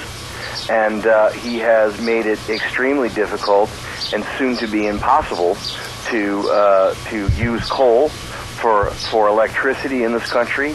Abundant, affordable, reliable energy source. He has made it all but impossible to to drill for oil and natural gas on federal lands. So he's doing everything he can to kowtow to the greenies on this stuff. When you say, and I don't mean to go back and give a direct quote on your own words a minute ago, but I think you brought up an interesting point. You said soon to be impossible to use coal. Okay, Tom, how are we going to replace that energy from coal on the energy grids of America? Where's the backup going to come from? It's certainly not going to come from wind or solar. That's right. It's not, although the environmentalists like to lie about that fact and tell you otherwise. It'll come in the short term from natural gas, but listen, that isn't going to, natural gas alone cannot replace coal for electricity. We've seen already examples where the system has been stressed. If you look back at the polar vortex during this global warming time of our lives, last winter in the Northeast and the Boston, New England states, they practically almost had to go black in the middle of the coldest days of the winter because natural gas prices skyrocketed to try and make up the shortfall. Were it not for the coal plants that are slated to be closed in those areas, the lights would have went out during that time. And so that is a precursor to our soon-to-be new energy plan. Rationing, blackouts. It's not going to be there when we need it, and this country is all on all the time. And it's going to be a rude awakening for a lot of people. By the way, the poorest among us get hurt the worst. Yes. Because they pay a higher percentage of their income on their basic energy needs. I sit here and I listen to you, and I have so much respect for your knowledge on this, along with other members of the IER. And I sit here with the same question every time I have some of you on. Why and how can the American public be so doggone duped into accepting a democratic liberal platform and a completely worthless energy platform and think this is good for them or anybody else? It's going to break everybody. Yeah, I think there's two quick responses to that. The first is, we're very lucky. We have spent practically our entire lives never having to worry about energy. It's been available to us. You flip the switch, it's there. It's always been affordable for the most part. I mean, gas prices are obviously unsustainably high or unbearably high. They could be lower, as you mentioned at the beginning of the show. The second thing is these are modern-day snake oil salesmen. They know these products don't work. They know they're just feel-good psychological, elixirs. But at the end of the day, they don't produce energy, and they're a hell of a lot more expensive. So I think when you start seeing the ramifications of that, unfortunately, it's going to take, putting these ridiculous plans into reality for folks to see that they don't work. And we don't model ourselves after Europe, but Europe's been trying this stuff for a pretty long time, and guess what? every country that's done it is going bankrupt. Absolutely. Scrapping all of this stuff because they realize now what they're doing to themselves. Germany is going back to coal. A lot of these countries are saying, you know what, this was dumb. We're going back to what works and deal with it, environmentalists. And so, you know, we were not quite there yet, but it's coming. You know, Tom, you talked earlier in our conversation about the exports and about the oil and gas production here in this country. And I'm going to be very blunt. Tell me I'm wrong. I really don't care. I don't give a rat's you-know-what about exports going to other countries and aiding and abetting their energy needs when we could be using and lowering the price at the pump right here in this country. How dare this administration help everybody else but basically slap the American consumer in the face? Well, you know, we wouldn't have to worry about it at all if we were even at our historic levels of production on federal lands. That's the rub here. You know, the reason that there's a glut in certain spots is because we're producing so much in certain areas, North Dakota, for example, that, you know, it can't get distributed as evenly as if we were drilling off our coast, if we were drilling in Alaska, if we were doing the things that, you know, this president and, quite frankly, past presidents have prohibited us from doing on our own land, then we wouldn't even be having a conversation about exports because we would be swimming in this stuff. And we would be setting the price of oil across the globe. As you know, it's a global commodity, instead of sitting here, you know, trying to figure out what to do with oil we get from certain areas, but not, you know, doing any activity off the Atlantic coast, for example, off the Pacific coast. Even in parts of the Gulf are still prohibited. We're still prohibited from drilling for oil. So what we really need to do is just open up our own lands and let us have our energy. It's ours. We pay for it. Let me go back to the Keystone Pipeline for a moment, and I failed to ask you a very important question. I've got a lot of friends up in Canada, and I've heard rumors and rumblings that the Canadian government is just a little bit tired of being put off by the Obama administration and sure is looking towards Asia and a possible pipeline because they're sick and tired of Obama not doing anything on Keystone. How close are they to getting teed off at us and saying, enough of you, America, we're going to go elsewhere? Well, you know, it takes a lot to annoy a Canadian. They're pretty nice folks, but they are at the precipice here, and it's just the sheer economics.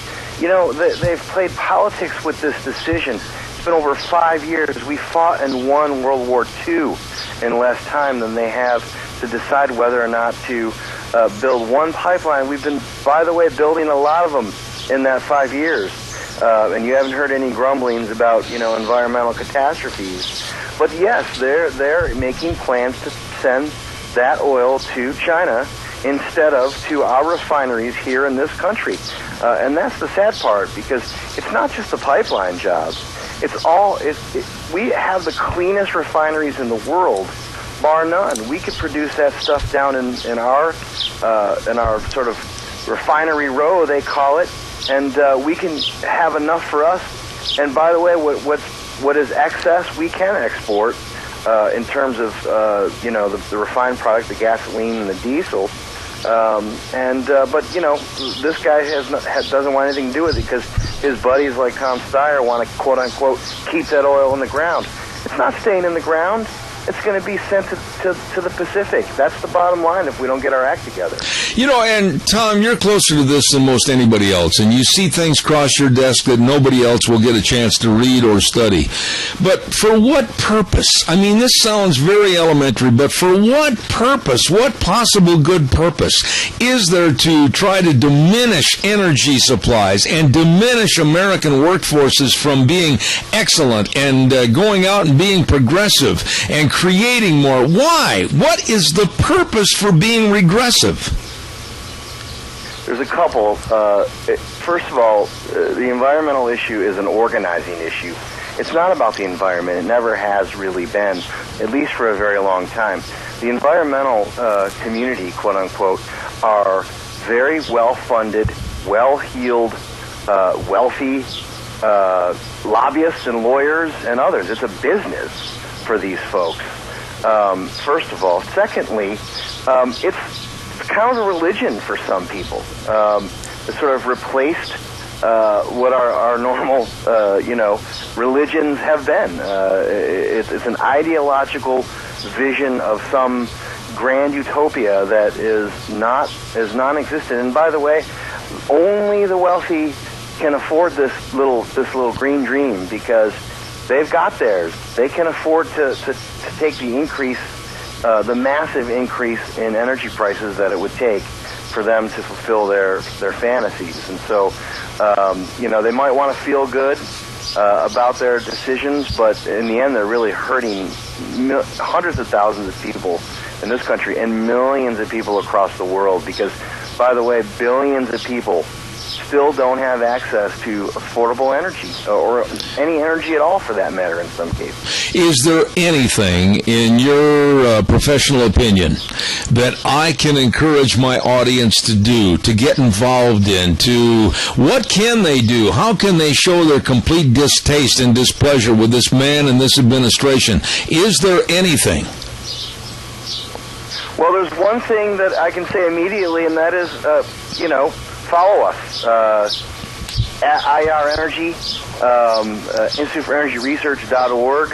We've got a lot of good information and ways for your listeners to participate in this process. We give you guys the tools and empower you to be better informed and be able to help exercise what we need right now is your involvement because we've got to survive this next few years under this regime so that we can enjoy the freedoms that we fought so hard to preserve and protect and to foster all these years. I mean, we are literally under siege right now.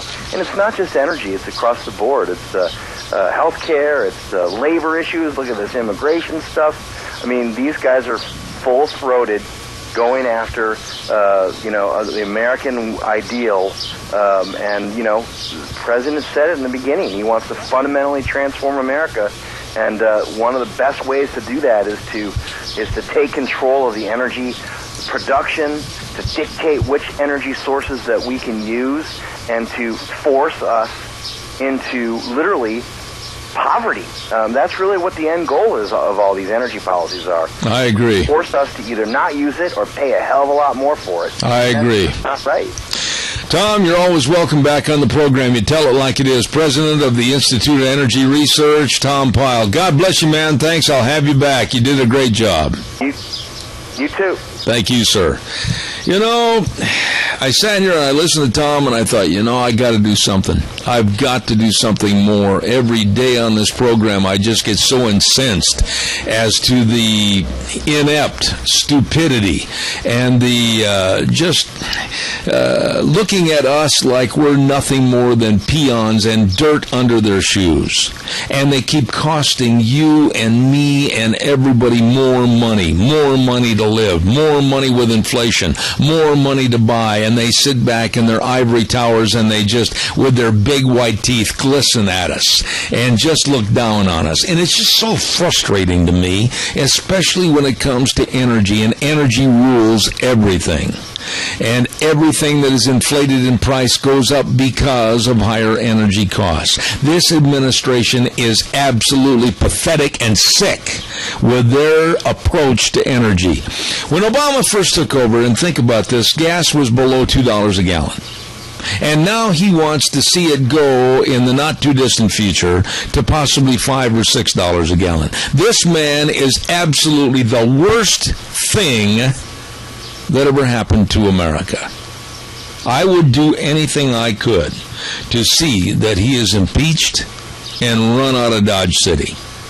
Absolutely the worst president ever in the history of the United States. Calls are welcome, but right now I got to do the weather forecast, and it's going to be hot, I know that. Michael's going to tell us that, and it's brought to you by Scarrows Meats, 331 North Road, Jerome. They're selling taste one bite at a time. Have you tried one of those marinated tri-tips? Oh, my. I tell you what, it's just delicious. You're going to love it. They guarantee everything they sell. They've been a custom meat processor for over 20 years. Scarro's Meats, 331 North Road, Jerome, 324-7657. Here now, Michael Rogers weather. Hi, everybody. Michael Rogers. Your weather for today is pretty simple. It's going to be sunny and hot all week long. Yeah, I don't know if I should call this a good news or bad news. Well, I'll call it the good news. The good news is that you're going to cool off to 99 by the time you get to Wednesday. So what's the bad news? Well, it really isn't, but you're going to be triple digits for today and also for tomorrow. Look for $1.02 today. Wouldn't be surprised if you hit $1.03. But other than that, triple digits for today and tomorrow. Overnight low is going to be rather comfortable and warm.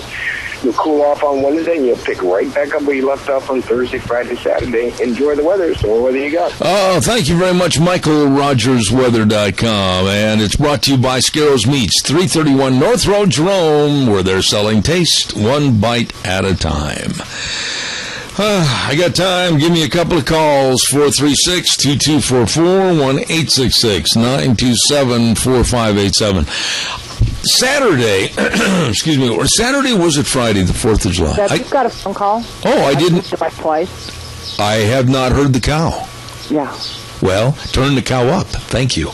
Didn't hear the cow. Sorry about that. Good morning. You're on the air. Yes, we import close to $1 trillion worth of oil every year. And do you think about that? $1 trillion out of our economy that would be unnecessarily out. $1 trillion that could stimulate jobs and everything else, everything that goes with it. And we are importing oil we don't need to import, and it's just insanity. And then when we funnel this money, it ends up, how much of it ends up in the hands of the Taliban and the ISIS, which is the same thing, and it's literally coming back to haunt us. And the insanity, there's nothing practical about any of this energy policy and importing oil. Well, is there anything sane in anything that this administration is trying to purport to us?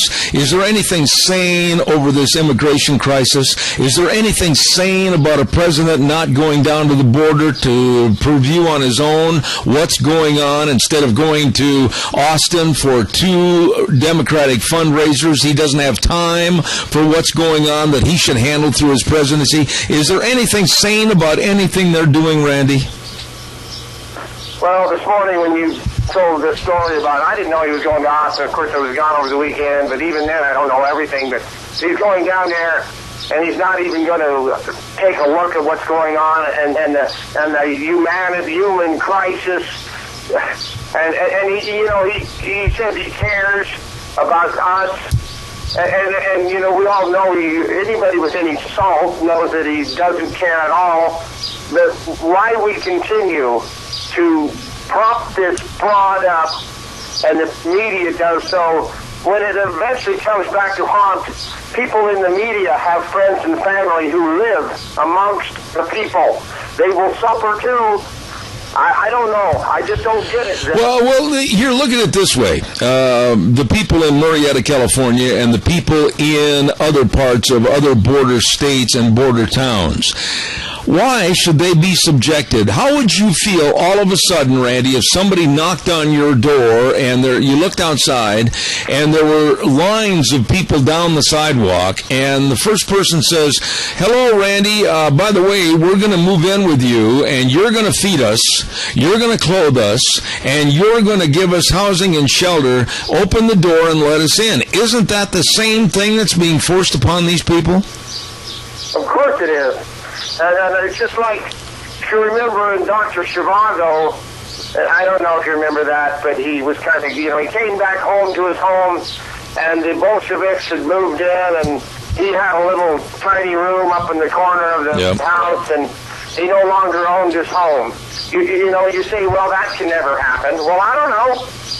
Isn't it happening right now? It is happening, and America is that home. America is that shelter. America is that food source. America is that clothing source, and we're being subjected to reaching into our own pockets and having to pay the bill. And don't give me, not you personally, but don't give me anybody this humanitarian aspect of, the poor children. No, these children are being used as pawns for a greater source of getting more of Democratic votes in 2014 and also 2016 at the cost of America itself. Very much so, and you just, like you say, you just hope there's some sort of a leader that will stand up. I don't know if it's Ben Carson, I don't know. You just, somebody that will inspire us to action. I hope so, Randy. Appreciate your call. Thank you. Thanks. You bet. It's a mess. And when I sit here and think about energy prices going so high, I think about that lady that was at the gas station. I told you this story before, about 1.5 years, 2 years ago. And she had tears in her eyes, and she just said, please, Mr. Bell, is there something you can do to help? We can't afford to take my husband to the doctor for his weekly checkups and also kidney dialysis. We just don't have the money. How sad. In this, the richest country in the world. And we have no energy program. And we have a president that doesn't care. Ladies and gentlemen, don't forget your Magic Valley Les Schwab Tire Centers. All 7 locations serving you with the best of tires, the best of brake service, the best of front-end alignment, shocks and struts, batteries, everything.